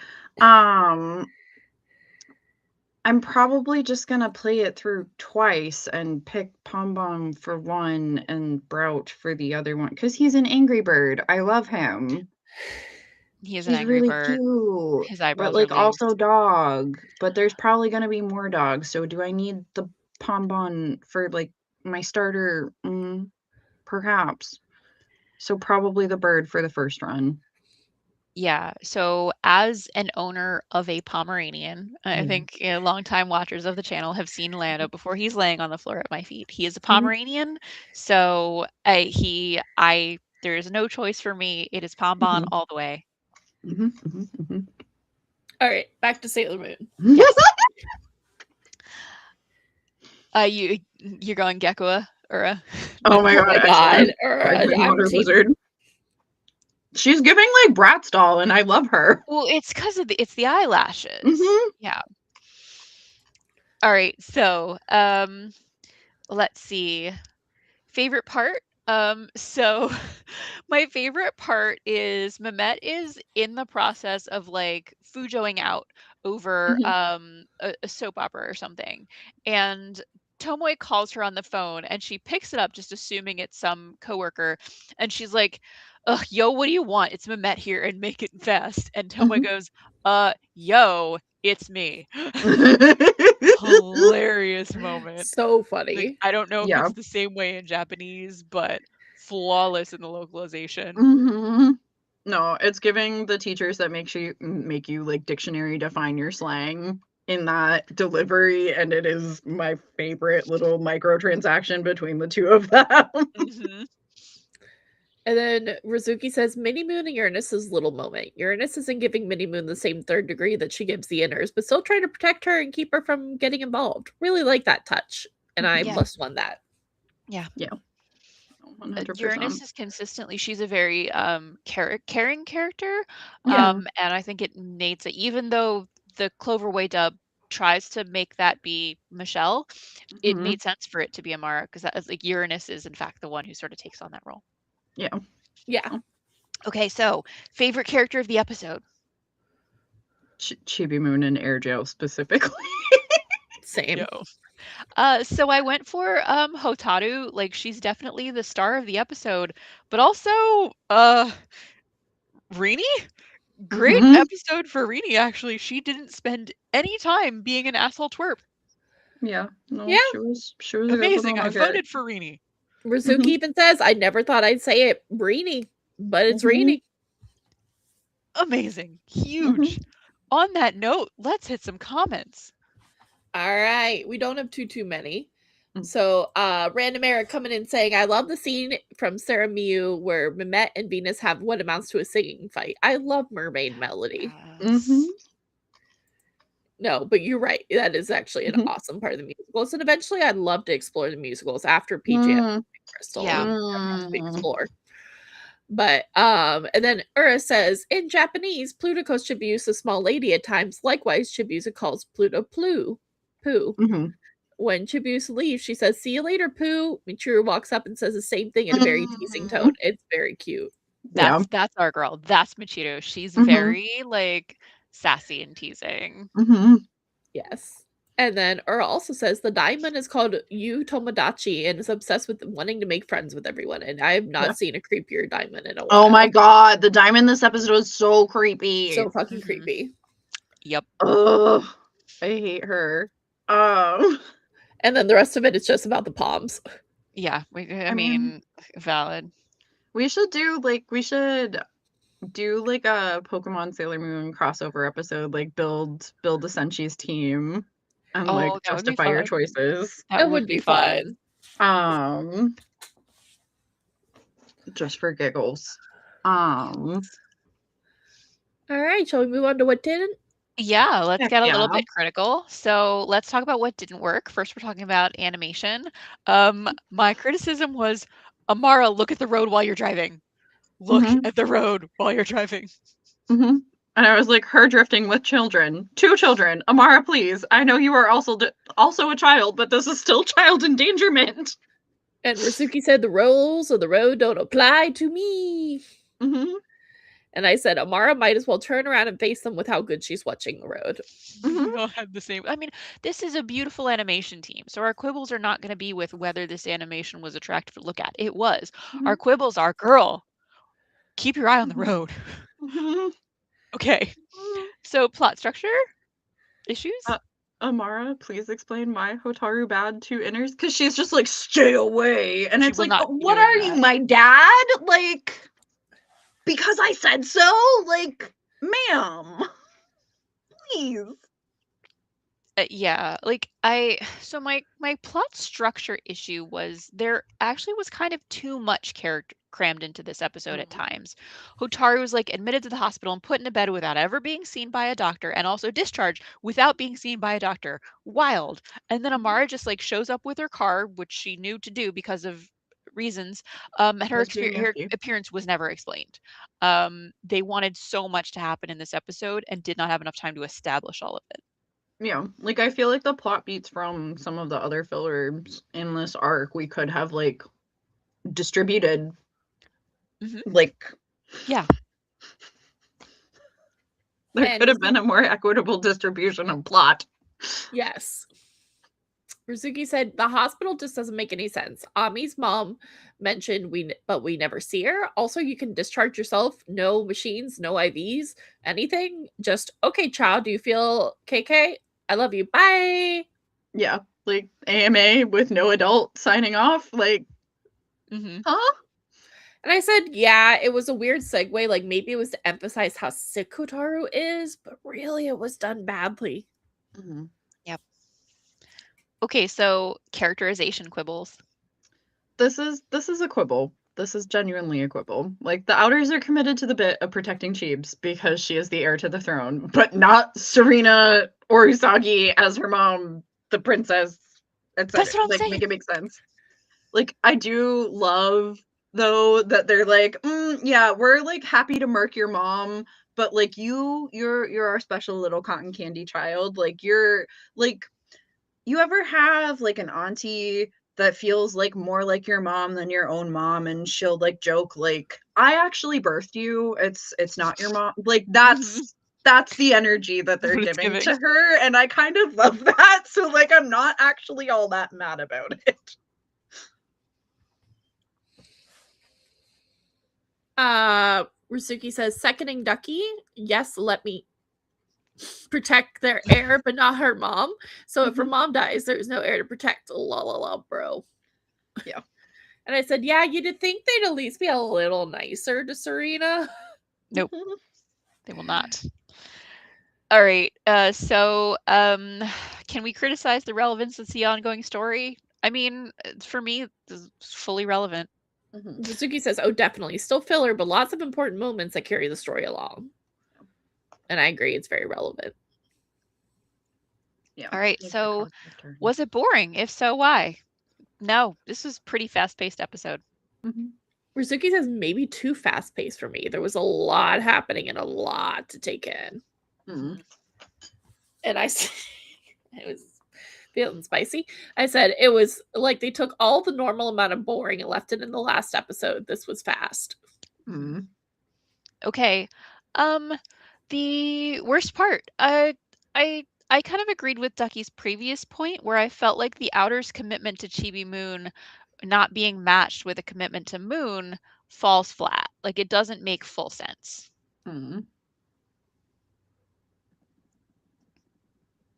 Rizuki says, worst part for me was the monster of the week because she was a creep.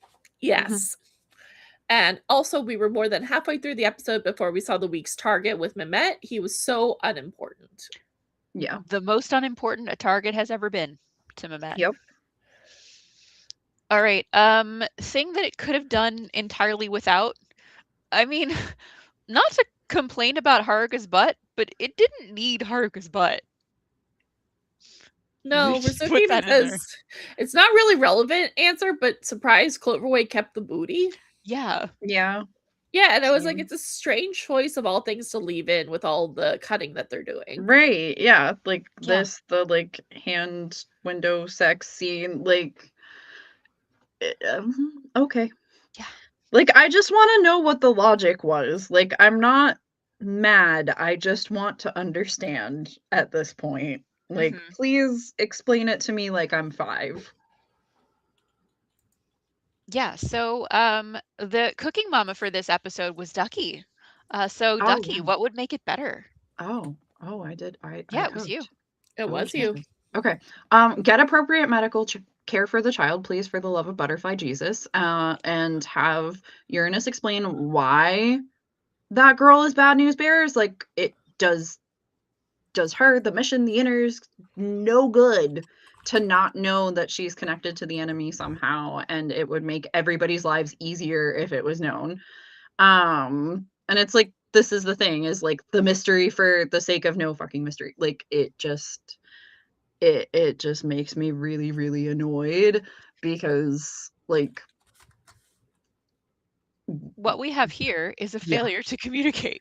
Yeah, no, it is. And it's like such a like, again, it's like so like there's no plot relevant reason to not communicate at this point in the season. Like, if we had kept the like civilian identity reveals until way later, okay. But Sure. like at like here, like it's just like, we don't like you, you're useless. Like, Yeah, and we have this like multiple episodes ago established idea that like the Outers think that Moon can't be the savior because she like fainted a couple of times, mhm. but they are showing no indication that they're actually still looking for this person. Right.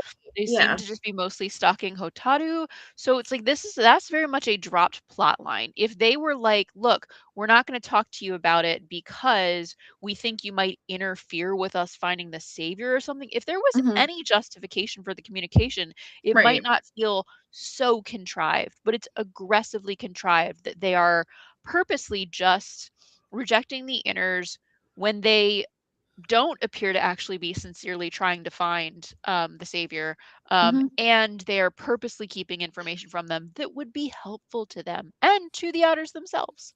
Right. Yeah. Like, I get that we're anti-teamwork, but like, if you just tell them why you want them out of your hair, then like they'll probably listen. Like, and Yeah. again, like, even if it was like a stupid reason, like just give us a single reason. Like anything. Like, that would have been better. Yep. So Rizuki says, I don't know. I don't have a real opinion on what would make it better. Maybe pacing, stretch things out so it didn't feel so rushed and overwhelming. And I said this is super relevant, but like frustrating. Mhm. So much happened, but nothing got emphasized.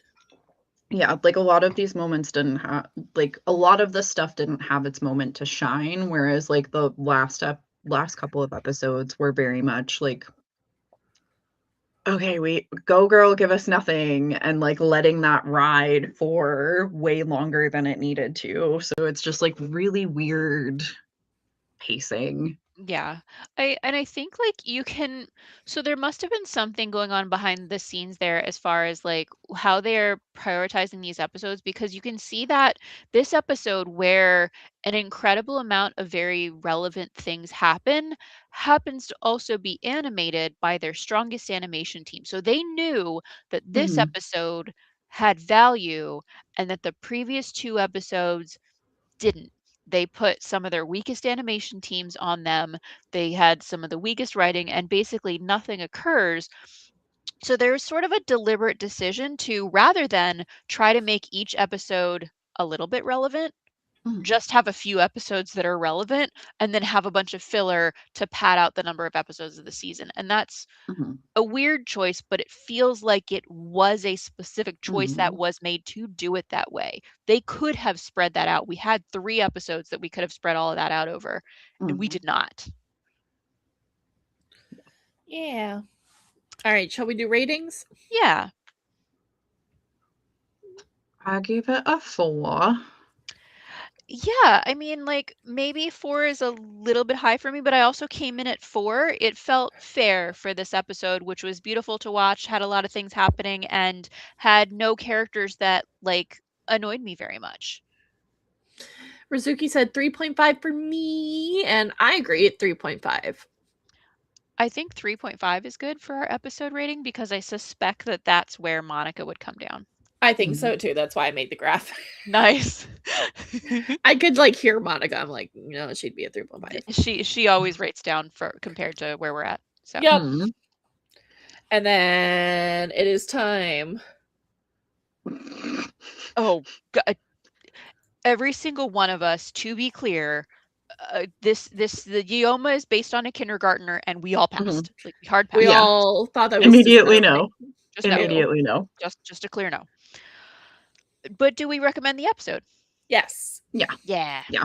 This is like Yeah. required viewing. Yeah, watch this one. And if you want to have an episode where you get to enjoy Rini, this is a good Mhm. one. Yeah, it is a really good one. It is a good Rini up. Like, she's not being a little shit. Yeah. So shall we do comments? Yeah, let's do it. Yeah, boy. All right. Lily coming in saying, I feel like the Outers and Venus share a similar problem of keeping people away in case everything goes wrong. Both cases have history of working alone that we see them default to every now and then, again, throughout the show. Mm-hmm. Hard agree. Yep. That's a really good comparison to make. Yeah. Because No. she was the original solo operating Senshi. So Yeah. she has that experience of believing that if problems need to get solved, they will be solved by her. In fact, the Mhm. people that she worked with, her allies, I don't know if you could say they betrayed her, but they sure did hook up behind her back. Mhm. And so I think she's sort of been burned before in a way. So it's not surprising that she has that commonality with them. And that, like, because they were also Pluto has sort of always been operating independently, Mhm. and then Haruka and Michiru, especially Michiru, have Mhm. operated independently. So there is that commonality there. I like that comparison. Thank you so much. Yeah. Yeah, so Lily always coming in with the good thoughts. Mhm. Hell yeah.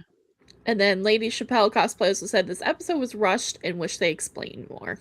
Yeah. God, so true. I like genuinely so true. I think we all like very much share that quibble that this could have been 2 episodes. Yeah. Yeah. Like, make this into a 2-parter. Like, that would have been. Yeah. And then Random Eric, just for quip, says, I missed you guys talking about the Usagi Gets Drunk episode, but the Too Much Juice Sugar Rush was amazing. Also, where the hell could Haruka play piano? Apparently, Haruka is just good at everything. Yeah. No. Yeah. She's got gay audacity. What more can we say? Yep. All right. I think that's it. All right. So let's get into dub episode 109, Thorny Weather, or Sunny Skies After a Storm, a friendship dedicated to Hotaru. Baby girl. As you can see, there was a theme for this week, and this week's theme, or this month's theme, was very much Hotaru episodes. Mhm. So, in this episode, at the beginning, Darian and Serena have taken Rini shopping, and Rini finds this genuinely very cute bunny book bag, and Darian Mhm. buys it for her. Hotaru, meanwhile, happens to be walking by the shop, sees them. Rini notices her, and Rini runs after her, but Hotaru's like, I can't hang out, and she leaves. So Rini, not to be deterred by this, goes to Hotaru's house and gives Kaolinite her bunny book bag for Hotaru, and inside there's a Mhm. note inviting Hotaru for a picnic. And Dr. Tomoe happens to be there, and he's like, I actually think that's a great idea. I will drop you off at the picnic. He drops her off, and the picnic is at the botanical garden. It's the same botanical garden, I believe, that we see in the R movie. Yes. Yeah. And they all have this very cute, lighthearted fun together, sort of frolicking in the grass. Darian's taking photos on his camera. Even Hotaru's getting involved in like rough housing with the girls. It's genuinely very sweet for them. And nearby, the Outers are there and they're watching them, and they're just talking about how that Hotaru sure is trouble. Mhm.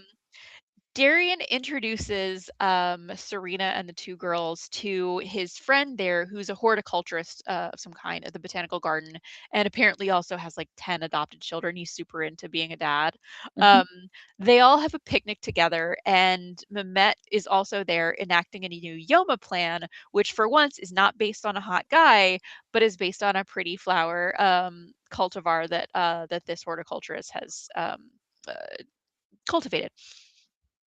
So Mehmet, while she's there, sees Darian. He's a hot guy. She hasn't seen one of those in a while. So she hits on Darian instead. And Darian rebuffs her by saying, like, he's trying to enjoy a day out with his nice family. Here they are. Outside, it starts suddenly thunderstorming, and then hail starts breaking through the windows of the conservatory where they're currently holed up. And the horticulturist immediately like gets up on a ladder and is boarding up the one of the glass panes of the ceiling. Hotaru gets up on the ladder with him, and Mimette takes that moment to attack the ladder that they're on, and they fall down. She then attacks them with a rose-themed Yoma, steals the guy's heart crystal, and Minnie Moon is nearby. She powers up to fight. Tuxedo Mask then shows up to help. Sailor Moon shows up to help. But all three of them get got by the Yoma's roots. But Hotaru, who's also there, goes beast mode again, and she grabs onto one of the roots and drains the Yoma dry. So then Sailor Moon, who's now freed, dusts the Yoma. The storm then passes. Everyone enjoys the sight of a rainbow together. And Rini's like, that rainbow's for you, Hotaru. Yes, it And is. that's the episode. Okay. So, the cousins counter. Tell us what you did here, Ducky. Because I veto it. No. We got to keep it at 20. Okay, so the cousins counter is 20, but I said we should give it an honorary -1 for the line "A rainbow shines for you, Hotaru," because gay, homosexual, gay. Oh, it totally is gay, but it's like Yeah, but it does not undo any of the cousins. No, it doesn't. That's why it's an honorary -1. Honorary -1. Like, Yep. you're not actually counting it, but like No, but in my heart, yeah, a little piece of it has healed. yeah. They threw us Okay. a bone. So, so what worked for us? Animation quality. Nice animation quality once again. Not quite as nice as the last episode, but still very nice to look at. Yeah. I love the flowers in this one. And then there's like a bit where Chibiusa like enters like she shows up but via like puddle reflection, and it was really cool and cute, and I really liked that. Yeah. Yeah, I had a comment here. Yo, when the thorns pop out of the Yoma's legs, it's dope as hell. So the Yoma is rose themed, and then when it like it's getting geared for like a second phase of battle, and its arms and its legs just burst into having thorns all over. Very cool. I also thought the Yoma losing her arms and growing massive roots out of the stumps where her arms were cut off was also cool as hell. And the voice acting from the Yoma also really good. Just like they came in strong with the Yoma for this one. Yeah. Yeah, Rizuki said great voice acting in this episode, ignoring the outer space. Amara didn't want to be there anyway. And also, animation was great. The Yoma's transformation and upgrades were really well done. Also, flowers, roses, and botanical spots overall were just pretty to look at. Also, welcome back to where Darian and Fiore reconnected. Yep. And I said the Yoma design is really cool because it just was a really cool Yoma. Yeah. So something that like that Rizuki mentioned was great voicing acting in this episode, and this is something that comes up a lot in our live reactions, which are free on Patreon. Which is that another voice actor who puts in an incredibly strong performance that we consistently rave about is Rini's voice actor. Like the character often annoys the piss out of us, but the voice acting for her is incredible. So good. Delightful, really enjoyable performance for like a child character. And just I thought it was worth like giving that specific shout out here on the show as well, that really another voice acting performance from the Cloverway dub that you can really enjoy. Yeah. Honestly, I like prefer this version of Rini to the Viz dub, which says a lot. I don't hate her like Viz dub voice. Like I think I can't remember who did it for Viz, but like they did Sandy Fox. Yeah. But Sandy Fox is just like, I think it's like part nostalgia goggles, but also like I find her character much less grating because of the voice acting in the Cloverway dub. like watching the Viz dub with Jen, I was just like, ooh, I'm like a lot more annoyed at Chibiusa than I usually am. Yeah. And it could just be nostalgia goggles, because Yeah, and like I think it's like also like directing choices. Like I know a lot of people like absolutely like found Chibiusa's like Sandy Fox's like rendition of Chibiusa to be like really annoying, like having kind of the inverse experience. So like, but yeah, it's just like interesting like directing choices and creative like your take on this character, and like it's really cool that we get to see so many different like people's interpretations of these characters too, because I think they each bring something really cool and unique to it, that like even if I'm not a huge fan of their performance or whatever, like I can still appreciate the artistry in it. Yes, and it's cool to have that experience of having your experience of the character change based on the vocal performance. yeah. All right, so that was our little sidebar. We love the voice acting of Rini in the Cloverway dub. Very Stephanie top notch. Beard. Yes, Yes. Stephanie Beard, we love you. So plot structure. So the thing I liked here was Mimette. There's the scene where Kenny, the horticulturist, and Hotaru are standing on this ladder, like hammering a wooden board into a broken glass pane. And you know that Mamet's about to take out that ladder, and you're like, oh shit, don't do it. Oh my god, she's gonna take out the ladder. And it was very successfully impactful. I literally went, oh shit, because it's one of those instances of like danger that the audience can instinctively relate to. Oftentimes the danger that people are in Sailor Moon is fantastical danger. So it's not as immediate as the fear of being on a ladder and having the ladder go down underneath you. Like we can all relate to why that is scary. So it was very effective. Yeah. Yeah, I think absolutely like that. I was also just like, oh no, in that moment. And for me, like, oh shit, Hotaru almost got this Yoma not even transformed. Is this the most plot relevant? No, but we get some like very important exposition of Hotaru's powers, right? Of like, okay, yeah, like last episode we got that, like, okay, you killed a goldfish about it, and like you maybe hurt some kids in your class about it, but like this is like, oh dear god, like you're not even. Oh, she's sucking him dry. Yeah, like She's sucking the life out of him. Right. So that gives us like a very significant chunk of information, even though we don't get like a whole ton of like moving the plot forward in this episode, but like that in and of itself is just like, okay, this is what we're dealing with, right? Yeah. Like this is the setup for future plot stuff. Rizuki says, seconding Leduc. Hotaru didn't even have to know what the fuck was going on, or be Saturn or Mistress Nine to showcase even a small percentage of her powers. That is pinch plot relevant, in my opinion. Showcases we are in danger, and if this was the only portion of her non-transformed power. Yeah. Yep. And I said, this is the origin of Rini's bunny backpack. Yeah. So cute. All right, so characterization that we liked. Tomoe being a decent dad. Very strange. I don't. I'm like, again, I'm just like, I just want the logic. I just want to understand, like, because it's like, okay, sometimes you're like not terrible, like, like, does the brainworm just like periodically like? So here's the thing. I think that this may have been lost in translation, because what I suspect is we know that this was not Mehmet's scheme.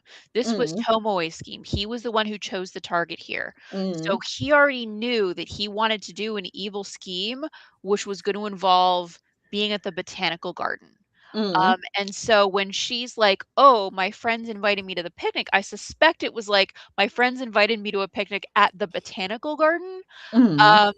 And he was like, oh, the botanical garden, that's a great idea. You should definitely go. And Mhm. was like, either thought, this is great because then Mehmet and I can be on hand to drop off the Yoma and like we'll just be in the right place at the right time. Yeah. Or he wanted to see how she would react as Mistress Nine to being placed close Mm. to this kind of activity. Yeah. I think that there was probably something lost in translation there where he wasn't actually being a good dad. He was just Mhm. tied to his evil schemes. This is very funny because we've commented before that Dr. Tomoe sounds a lot like Keith Silverstein in the Yes. Cloverway dub and is voiced by Keith Silverstein in the Viz dub. Mhm. No notes. Keith Silverstein also voices Monarch in Miraculous Ladybug, who is also an evil dad to a good child. Mhm. And sometimes, like, Adrian Cat Noir will be like, oh, I want to go on this trip with my friends, but I'm pretty sure my dad won't let me go. And then Gabriel, his dad, Keith Silverstein, is Mhm. like, oh, actually, this aligns perfectly with my evil plan. Okay, Adrian, you can go. And Adrian's like, oh, my Mhm. dad's being a good dad. I'm like, this is the same dad. Yeah. This is the same dad action right here. Yeah. So Yeah. I think it's very funny. Yeah. I also loved Uranus just being like angry, judgy dad mode in the corner for like the entirety of this episode. Michi and Pluto's fits are super cute. And I adored Mehmet immediately coming for Usagi's man. And there's a bit in the episode where Tomoe appears like Professor Oak with like, hey, you shouldn't use that here. Like with the bikes. And I love also just our victim of the week geeking out about the type of rose that the Yoma is before getting got. Like this man is committed to his art, and I love that for him. He is. Yeah, really nice It's character note. mhm. Um, I enjoyed as a characterization bit. Mehmet's reaction when faced with small children was yuck. Iconic. I really liked that okay, Darian for once was fully owning that Serena was his family and calling her his future wife to Mehmet. Like, good job, Darian. Oh, Mhm. okay. It's implied that he may have just been doing this to like make Mehmet go away, but he still fucking did it. Yeah, he So still said he still said it. We're gonna give him points for that. Mhm. Um, I also really liked the idea of an episode that was centered around Rini and Serena taking Hotaru on a family picnic and letting her have just some everyday outdoor fun with them.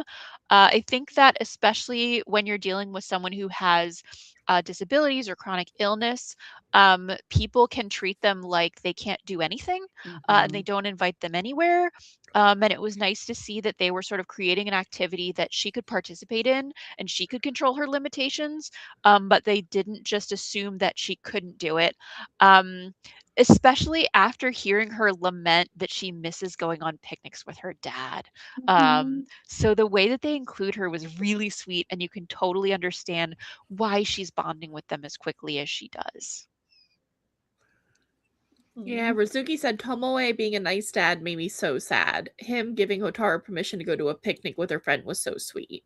Also, why did everyone and everything need to be up on the sick girl? Like even Darian's friends shoving her. Like, hello, give a sickly child a break. But anyway, showing her health deteriorating is still good characterization for her. Mhm. And I said Tomoe is still suspicious as fuck. Mehmet experiences self-doubt from corporate overlords. Relatable. Yeah. All right, so relevance to the ongoing story. This was, I mean, it's more or less filler, but filler at this particular point in the story is useful for pacing out Rini and Hotaru's relationship, right? Because Mhm. they didn't start establishing it sooner, they have to spend some time letting them grow their bond. Yeah. And Like a little rose bush, one might Yeah. even say. Rizuki says agreed. Filler, but good for friendship, relationship growth, and exploration. Mhm.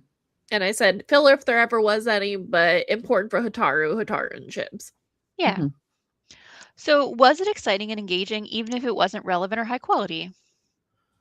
It was fun and super cute. I love Hotaru and Chibiusa's dynamic though. So like I am like any of the episodes that feature them and like their relationship, I'm like, yeah, I love them. Mhm.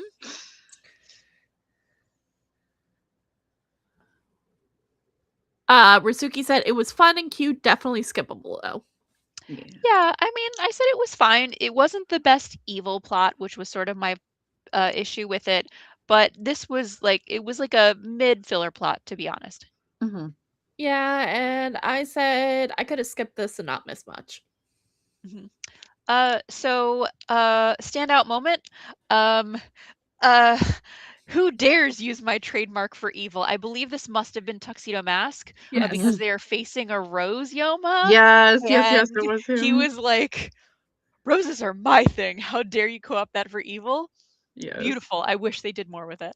Mhm. Same. Yeah. Rizuki said Tuxedo Mask having his moment in the garden, Rose versus Rose. And I said he Mhm. was so mad it was funny. Yeah. No, like deeply offended, deeply personally offended. Like, this is my shtick. How dare you? Like, All right. Favorite part. So my favorite part was Darian proudly referring to Serena and Rini as his family, his future wife and daughter. I love that like calling them his future wife and daughter implies that like he and Serena like have had a baby out of wedlock Mhm. at a concerningly young age. Um or that she is a girl he's going to adopt, I guess. Mhm. But that he is a proud baby daddy. Finally, he's not ashamed of them for once. +1. Yeah, no, all of this, like, it irritate like, this is my beef with him in, like, the 90s cut and, like, the dub in general is that he is, like, so like, they're so mushy with each other in the manga, so to go from that to Momo just being, like, allergic to affection in the 90s cut is just, like, fair. So when he leans in like this, I'm like, "Oh, buddy." It's sort of interesting because like it being the 90s it gives you some of a clue as to like what happened there, which is like I mean to this day we have this problem of like the popular narrative is that men hate their wives. um Mhm. and like in the 90s this was extremely so, and like you had so many sitcoms and things like that that were Mm. premised on like literally Married with Children where he hates his wife. But they were premised on this idea that like men are annoyed by their girlfriends, and that that's sort of the natural state of things. And so when Mhm. you go from a manga which is written by a woman in which the two people that are in love with each other to then an anime that is created by ostensibly a lot of men, it's unsurprising that somewhere in the writer's room they thought that it would be fun if Darian hated his Mm. girlfriend. Yeah. Yeah. So Yeah. yeah, Yeah. it's very unsurprising, but very disappointing. Oh, Yep. All right. Where are we? Rizuki's favorite part. Rizuki's. Rizuki said it's either now or how. I can't tell. Straight up, Darian was to get rid of Mehmet. Bro, you didn't need to be literal. That was great. Yeah. She was like, bro, how big that dick? And he was like, small, leave me alone.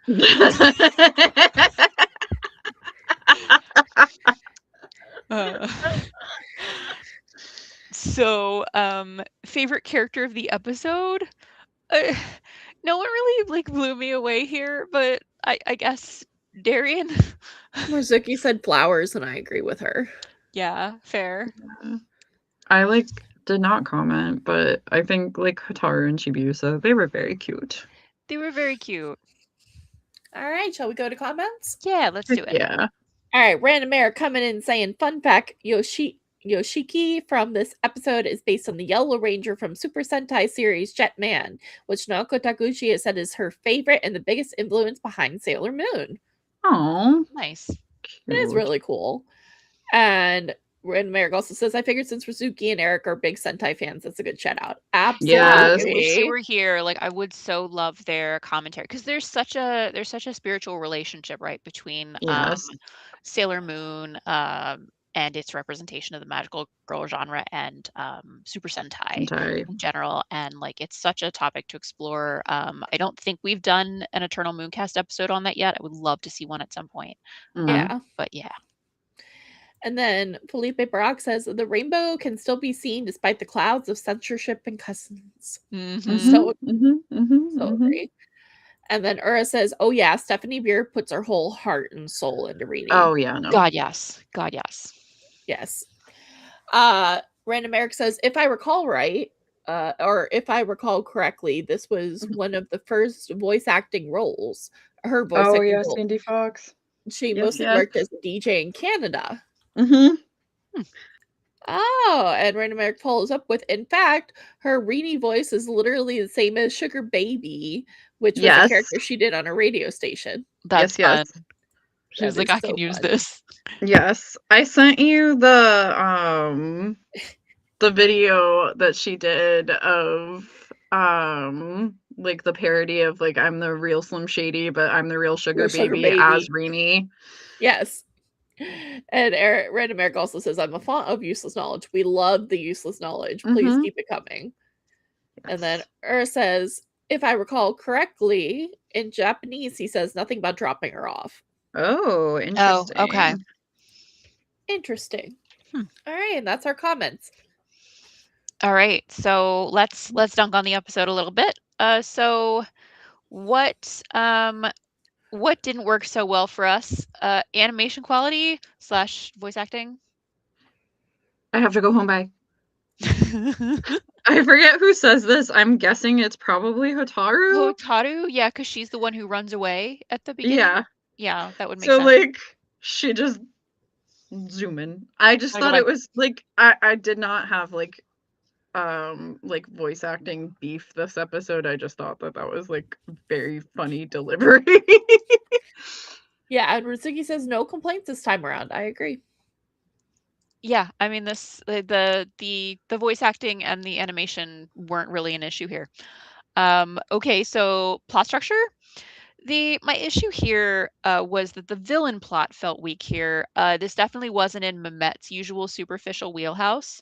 And then the severe rainstorm with the hail happens apparently just by coincidence rather than by villain fiat.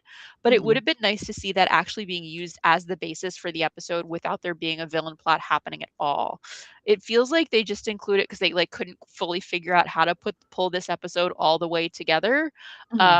So they just were like, there's a hailstorm and they're up on a ladder because of the hailstorm and shenanigans.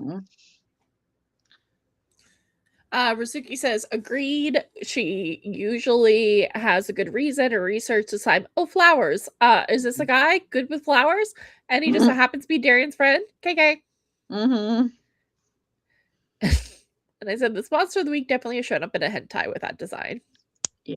It was. Also, it is a design.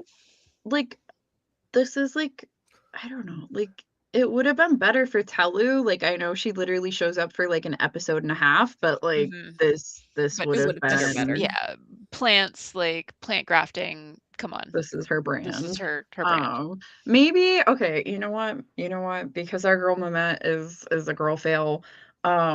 Maybe she was like, you know what? I'm gonna engage in some academic dishonesty. I'm gonna steal Telu's research and I'm gonna use it.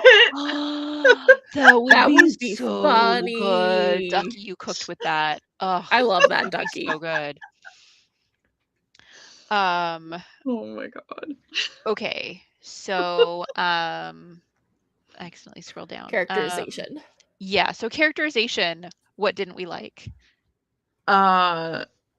At some point there was like a veiled conversation about how weak Hotaru is, and I'm like, do we need this? Like, bitch, we know she has every disease, which you also know.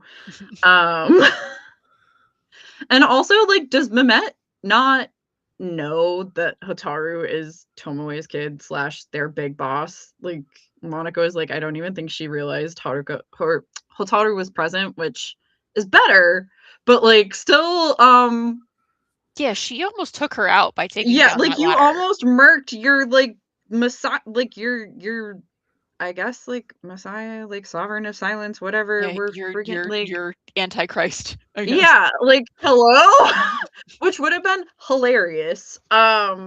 Like very sad for all of the Senshi, but like Yeah, next episode, like Mistress Nine is sitting surrounded by her stuffed animals, like in a neck brace with like her yeah, arms in casts.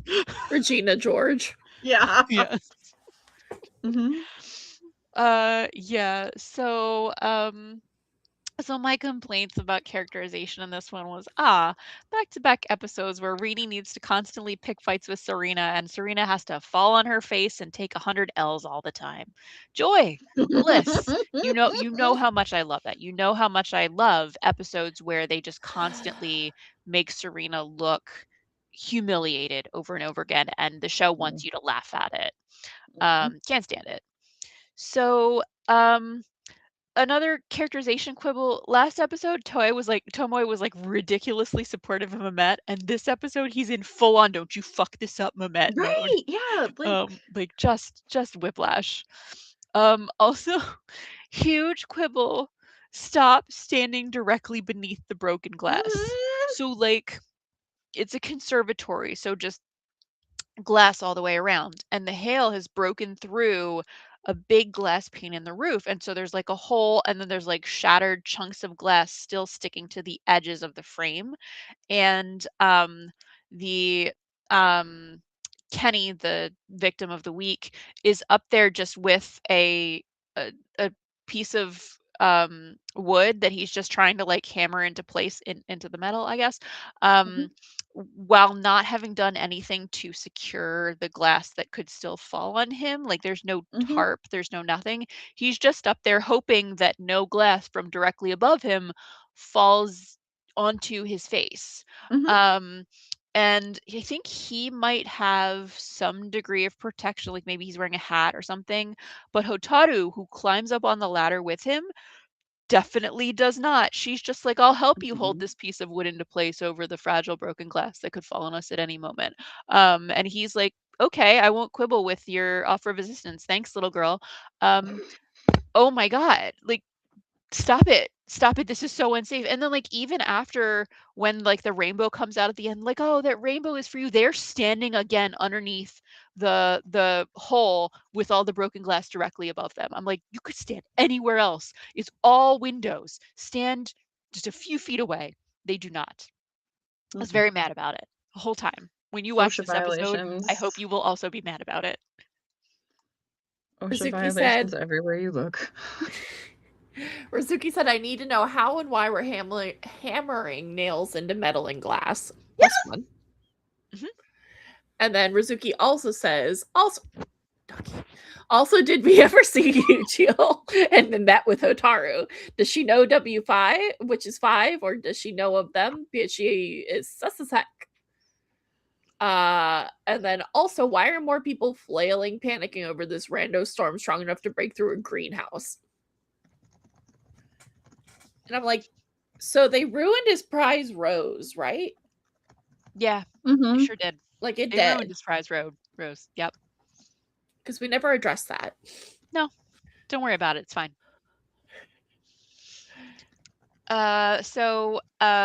Relevance to the ongoing story, let's be honest, it's filler. None. Mhm. Nope. No. Yeah. Okay, so was it boring? If so, why? Like it was a bit boring mainly because it was just kind of mid filler. So Mm. Rizuki said not boring, but also not important.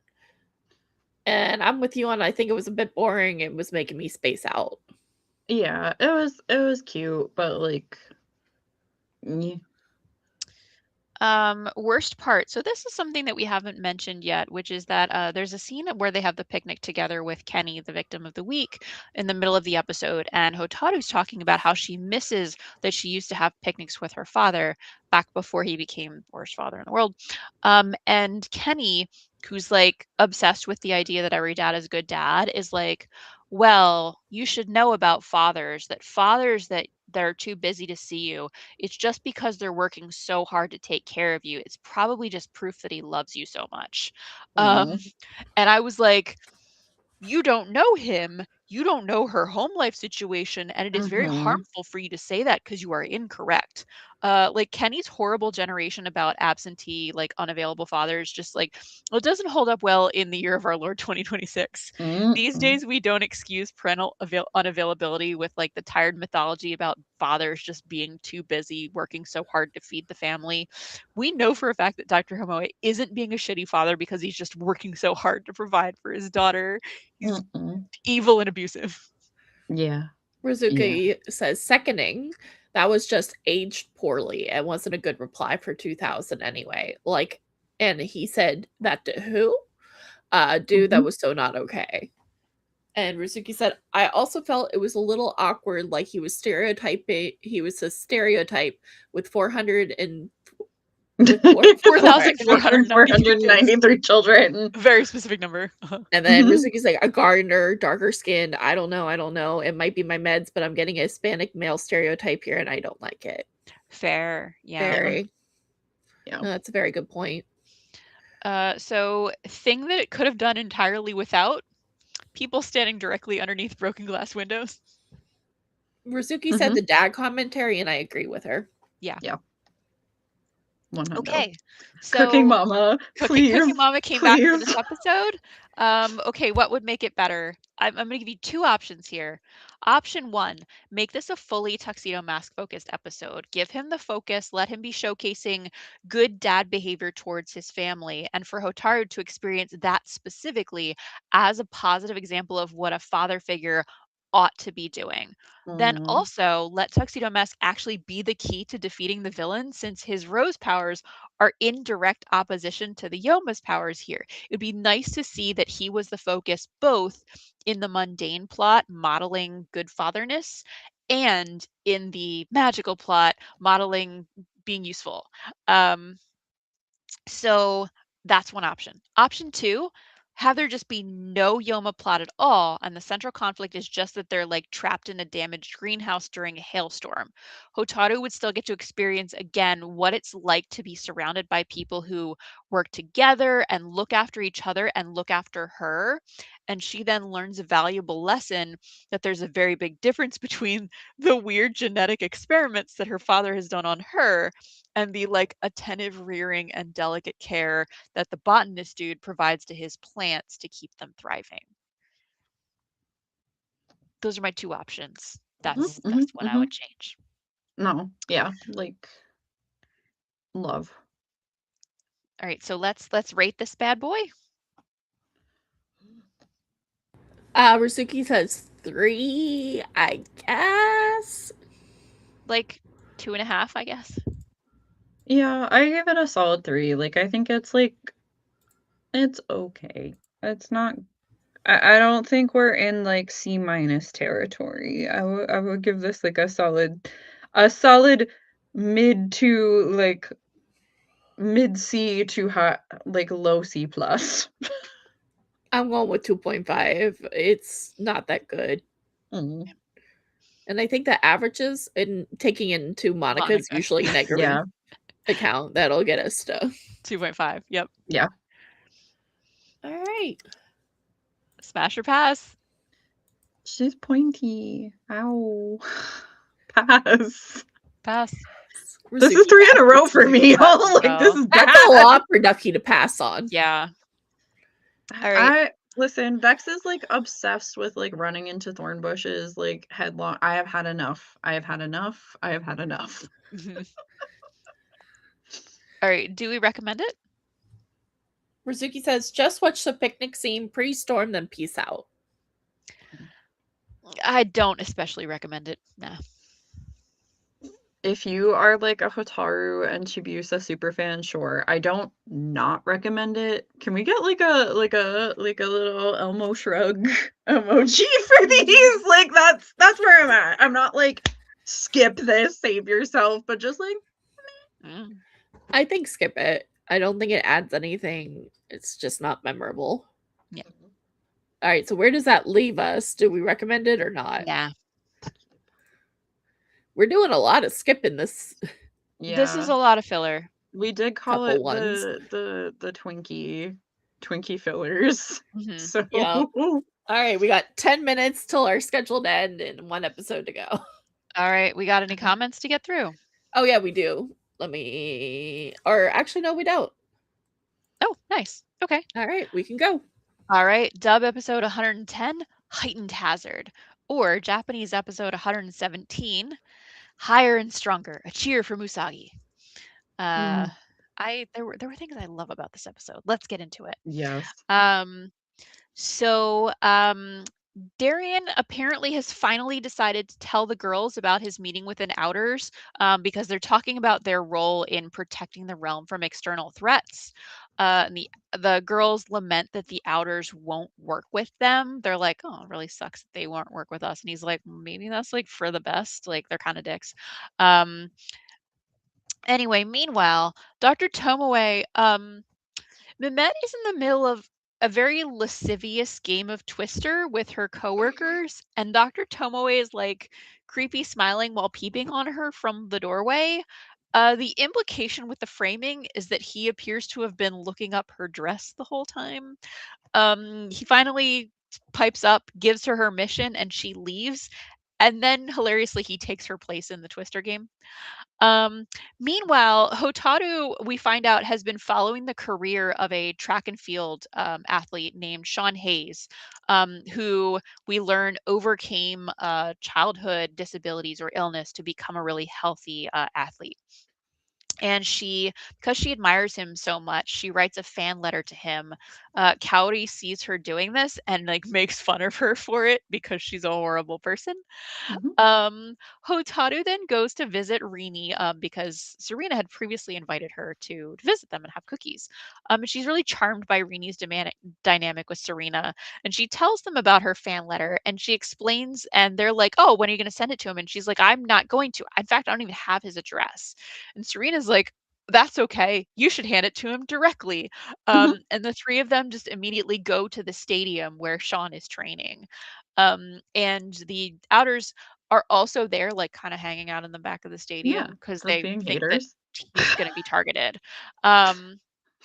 So meanwhile, Serena drags Hotaru onto the field to meet Sean, where they are chased by three security guard triplets, each with whistles. And Sean greets them, and Hotaru is right on the verge of giving him her fan letter, but she can't. She chickens out. At this moment, Mehmet, who is also there, attacks with a like hermit crab themed Yoma. And in the Yoma attack, there's fire involved, and Hotaru's fan letter gets burned up to a crisp. She's very upset about it. Sailor Moon and Mini Moon power up to fight the Yoma. The Yoma ties their legs together for like a three-legged race. And the Yoma nearly escapes with Sean's heart crystal, but it sees Hotaru and is like, "Oh my god, poor little girl, you've collapsed in distress. Like, girl, are you okay?" This is a mistake because Hotaru fries the shit out of it. The Outers watch all of this happen and do nothing. Sailor Mini Moon and Sailor Moon then dust the Yoma. Hotaru then comes back to herself when she finds that Sean Hayes is looking after her, and he says that like he can tell that she's someone who's not well, and he talks to her really gently about how he relates to her struggles and how much he wishes the best for her, and how hard it was for him growing up like with that sort of disability. And they bond, and Hotaru is very comforted by this interaction. And then at home, she's sitting in her dark room right in front of the television, and she watches him on the TV and sees that he sets a new record, and she's really happy about it. And that's the episode. It's a really sweet episode. Yeah. So Cousins Counter holds firm. So let's talk about what we liked. Animation quality. This is you, Dad. Artemis crying over the Outers and Mina letting him blow his nose into her hanky is like super, super cute. I was like cackling over the Twister moment. Like it's just Ikuhara do be Ikuharaing this episode, and Rini has like this bit where she's like trying to like cheerlead on the sidelines to encourage Hotaru to like give her letter, and when Hotaru chickens out, she just like kind of like collapses. It is the cutest, like It is really cute. it is very good. But The opening scene shows the Outers explaining their role. It's beautifully animated with each of them sort of floating over an image of their planet. It's really pretty. Mm-hmm. I like that. Rizuki said everyone looked very, very, very cute this episode. Also, the intro with the Outers was fab, but what was with Darien and the windy hair and stars? I swore he was Nephrite for a hot second. Honestly, Rizuki, you're so valid for that.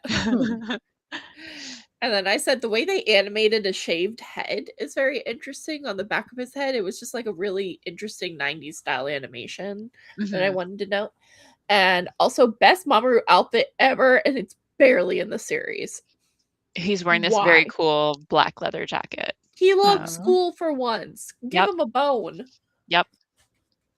Okay, so plot structure, things that we liked. I liked that we got to see Darien as part of the team meeting, like participating alongside the girlies.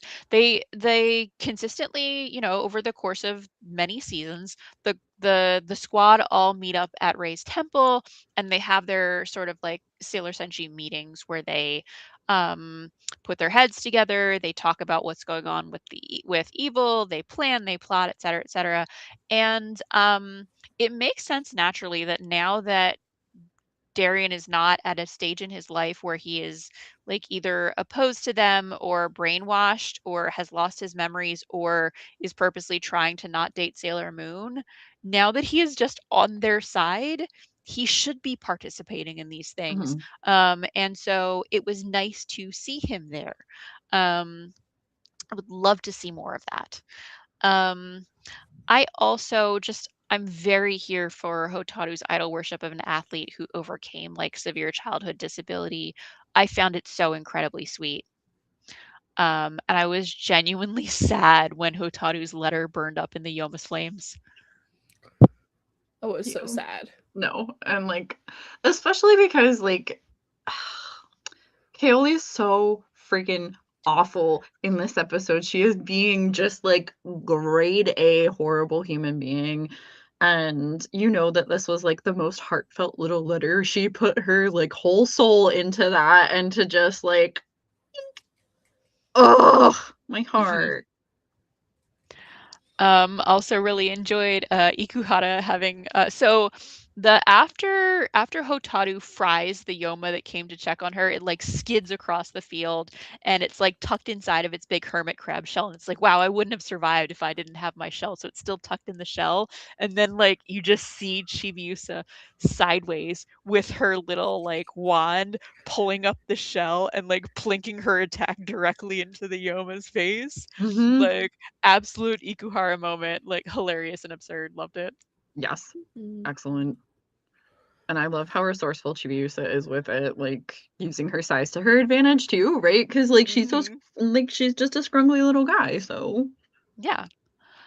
Plot structure wise, this was also notably an episode where they again just like left out characters that weren't relevant to the plot, which is a solid choice, and they should do that more. It is stronger when they don't have characters show up to be useless. mhm. Rizuki said, very fitting for Hotaru to connect and crush on Nataiki, considering her life childhood. It's so sad, but for her to have light and not Taiki is very sweet and in character. Also ties into how sad her life has been. Also, it is not Taiki. It is really not Taiki. Yeah, Sean Hayes looks very much like Taiki. Rizuki says, also agreeing with the A+++ on not shoving characters in that don't need to be. We have had a growing cast, and it would just hurt the episode to shove everybody in. They did this well in the past 2 episodes. And for me, it was Kaori Knight being the world's creepiest evil stepmom. She was genuinely a monster in this episode. She was. Okay, characterization. I really liked Artemis sympathizing with the Outers. So in the beginning, when they're talking about how like, oh, why don't they want to work with us? And like, they talk about how like, oh, it's like they feel like they have to do it themselves. And Artemis is just like, that's so tragic that they feel like they can't rely on anyone for help. They're so alone. And he's like sobbing. And I was like, oh, he's so sympathetic. That's so evolved. Artemis is an empath confirmed. Yep. He's so good. I love him. Characterization-wise, Dr. Tomoe wanting to play Twister is admittedly funny. I also really liked Kalinite just instinctively misunderstanding what it is that Hotaru sees in Sean the athlete guy. Like, she just assumes that Hotaru, a generic teenager, must have a crush on him, which shows how she doesn't think of Hotaru as a person. If she did, the admiration that Hotaru has would be like just so obvious to her. It makes for a nice bit of evil characterization that like a thing that is so obvious to us because we're normal people with empathy, it doesn't occur to her because she isn't a normal person with empathy. Yeah, no, 100%. Like 5,000%. Like Carrie Knight is so horrible. And like also, girl, you're what, like 30 and you're beefing with a 12-year-old? Like, what is wrong with you? I mean, a lot, admittedly. But like also the thing with Carrie Knight is like later on in this season, I know like we're jumping ahead a little bit, but like so like her entire characterization revolves around her like worship and desire to be with Tomoe. And like she's just so like she hasn't decentered men from her life. So like she cannot fathom Hotaru like wanting anything other than like a romantic connection with a man, because like what else would you want a man for? Like what other reason is there, right? So yeah, but also like why are you beefing with a 12-year-old? Like god.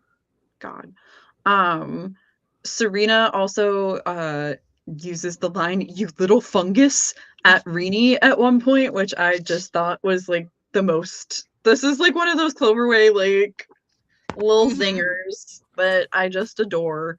Hotaru does not wish to be perceived, which so very valid. Like I think we've all had that experience, like going to a con where like you're about to meet like the person that is like voiced or like written or like done like work on significant piece of media, and you're like, actually no, never mind, just kidding, I do not do not look at me, do not perceive me, I do not, you don't need to know I exist.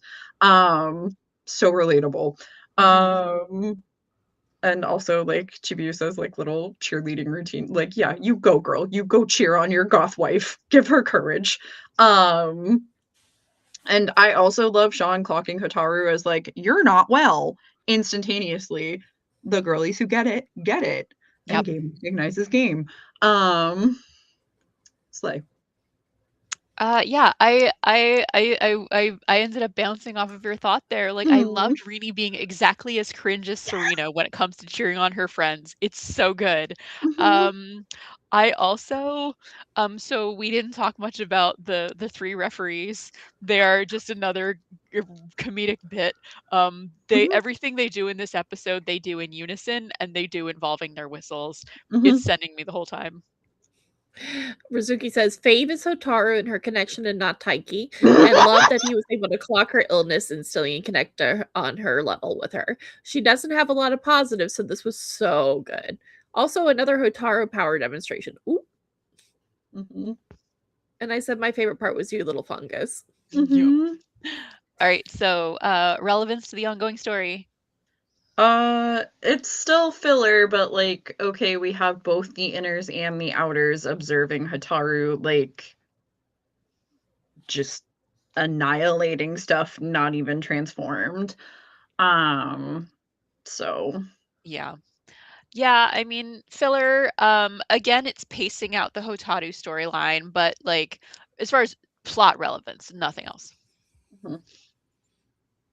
Agreed. And so does Rizuki. Yeah. All right, so was it exciting and engaging even if it wasn't relevant or high quality? I put like it was okay. Like I enjoyed this episode. I think I'm like still very angry with Kailoi Knight for like, girl, you're a bad bitch. Like act like it. Why are you beefing with a 12-year-old? Like why? Like you can be evil in a cool way. Like this is just sad. Like I feel pity for you. And I think that just like kind of ruined my like enjoyment of the episode. I felt like I had been dropped into like an Utena crossover because there's like these like 3 like male Otori Academy students that do the exact same gag in Utena, typically for like Nanami episodes. So it was yeah. Yep. Rizuki said it was K, and I said the Ikuhara gags were good. Yeah. Standout moment, and I'm pretty sure this was Serena, when they're getting chased by the 3 referees because they're trying to get to Sean Hayes. She goes, "One thing's for sure is I don't speak whistle." Girl, so true.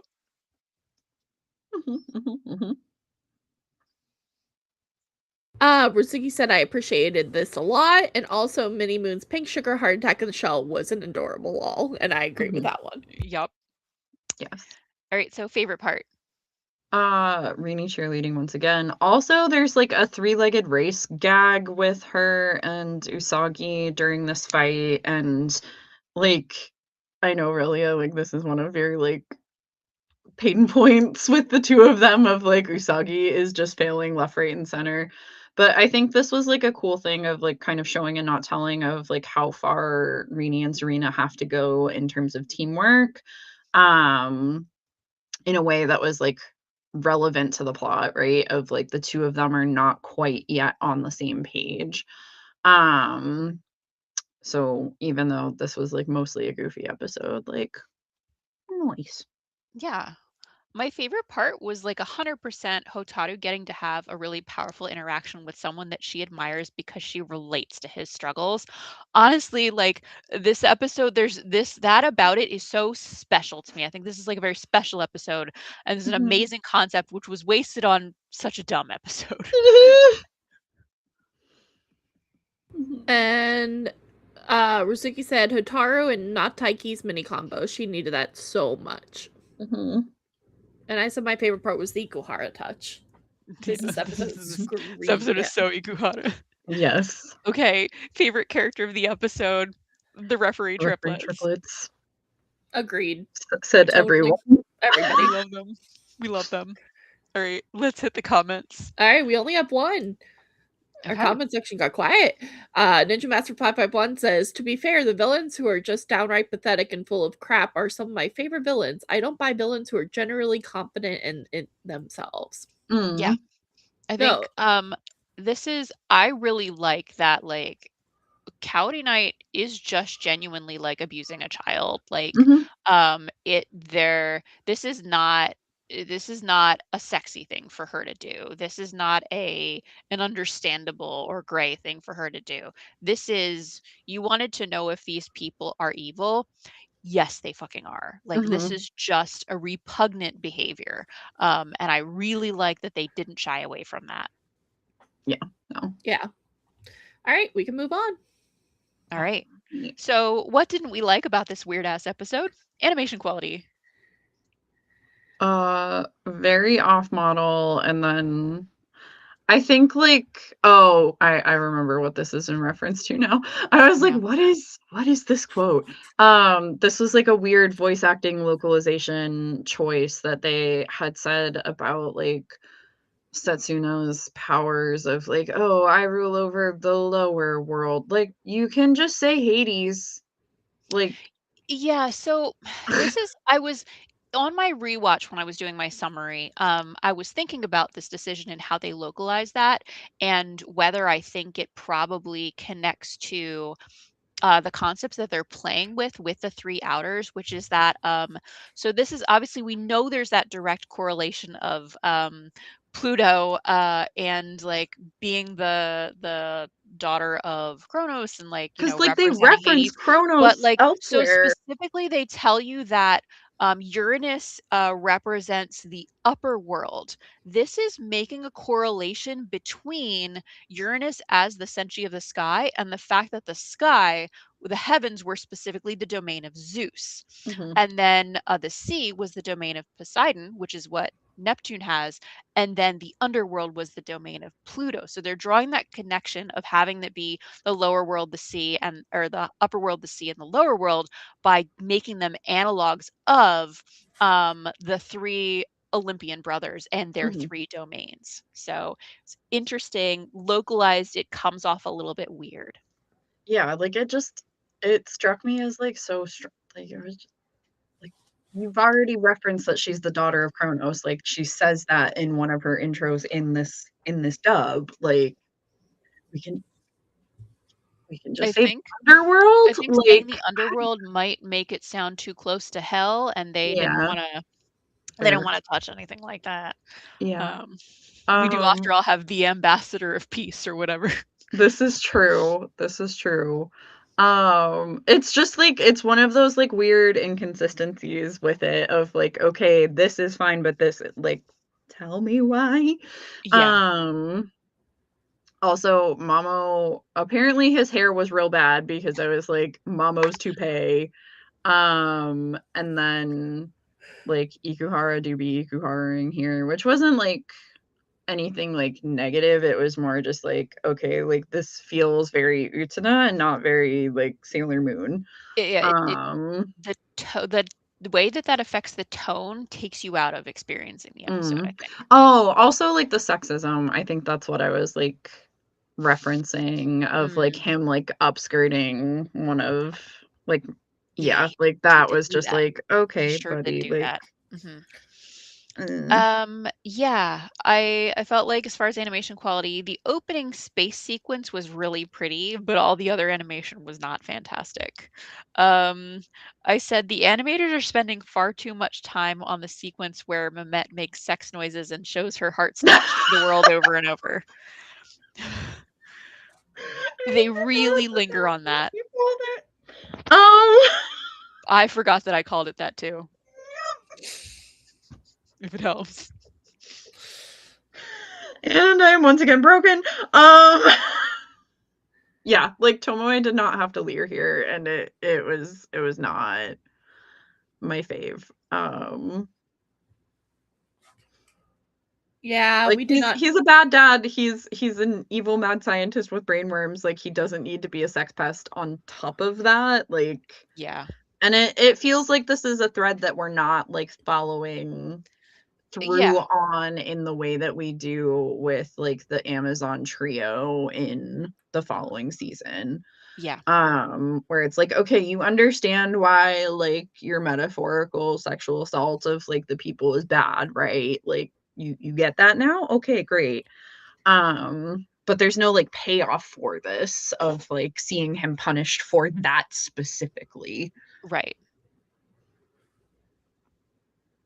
Rasuki says, yeah, we did not need that. That was way too long and creepy, dub or not. And I said, yeah, it was disturbing and not cute.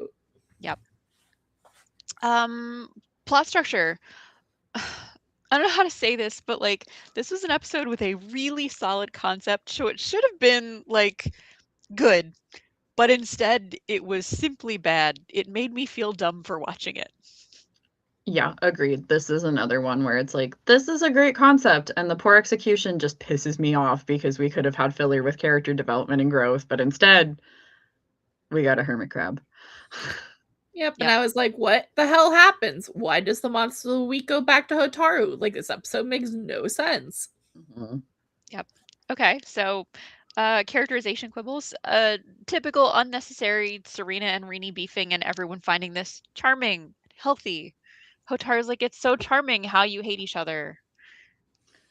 Yeah, like it is getting real fucking old this season, man. Like it like because like yeah, okay, like you can bicker and still love each other, I think would have been like a great message, but they're like going for each other's friggin' jugulars like every episode, and it's like, okay, we can be like haha hee hee tit for tat like tee hee, but like not like hi mommy issues like we're just like.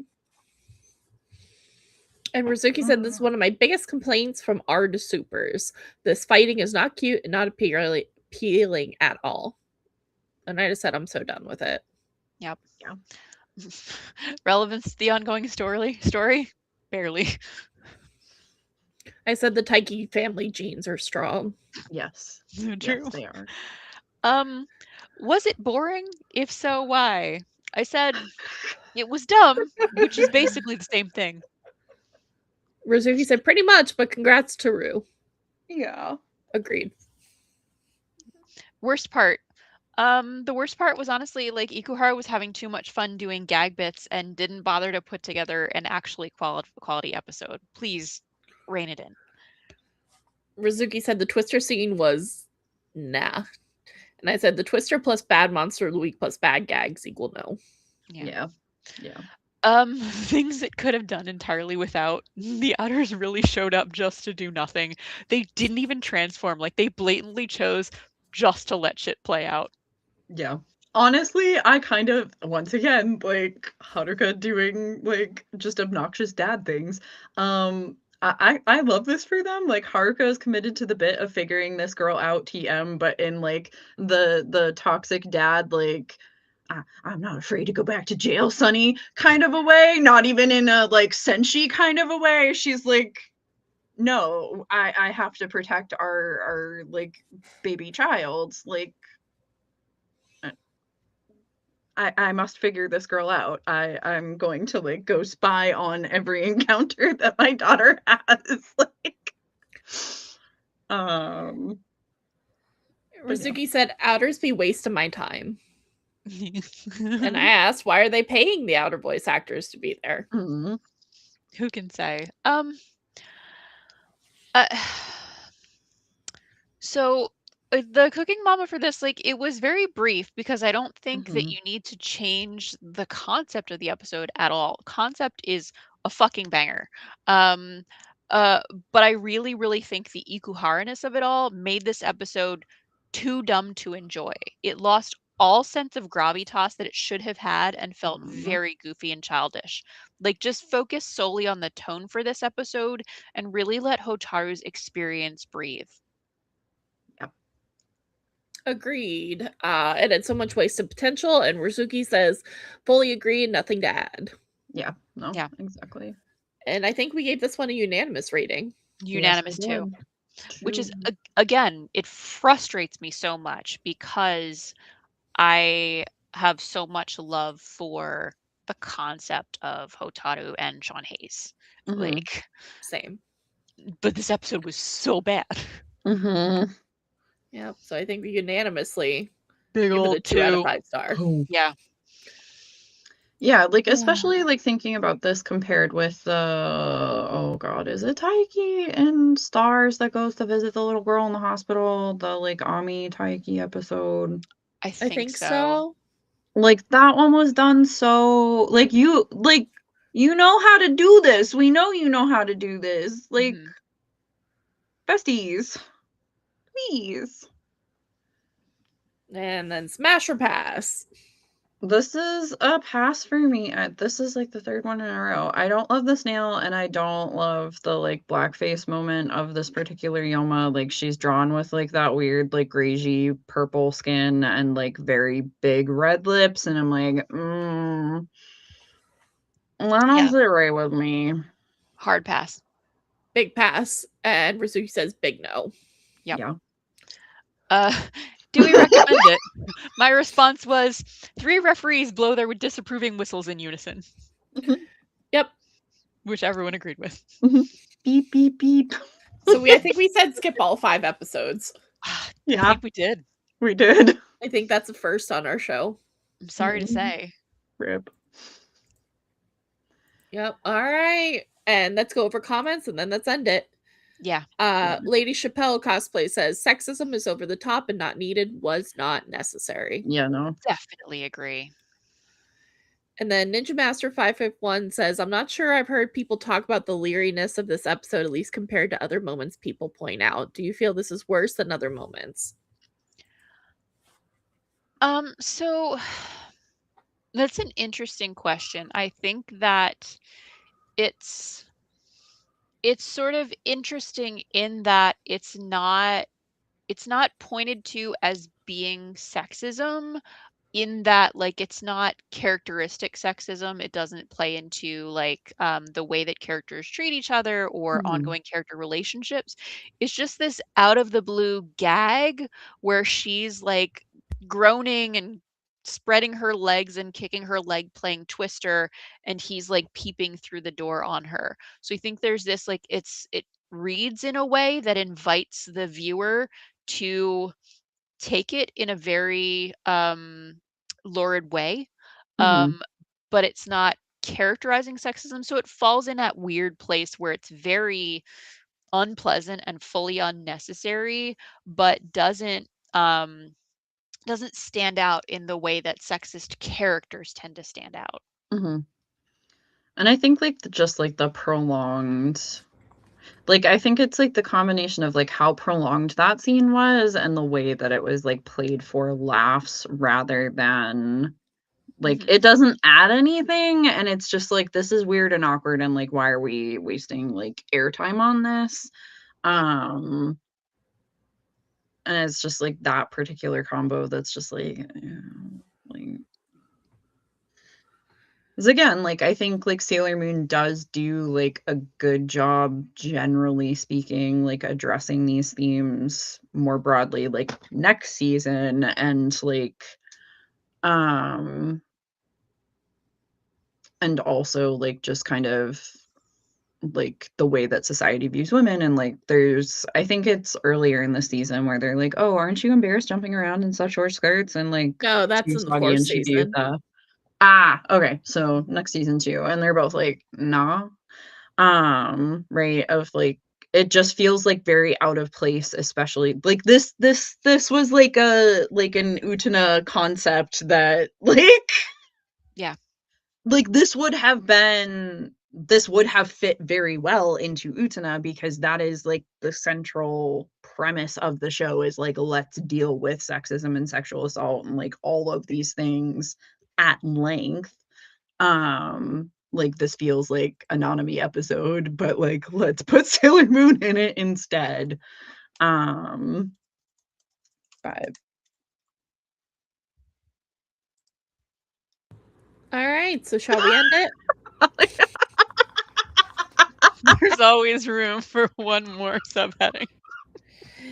And with that, we come to the end of our show. Thank you for joining us for Bishoujo Senshi Slumber Party Sailor Moon Cloverway Dub episodes 106 through 110 discussion.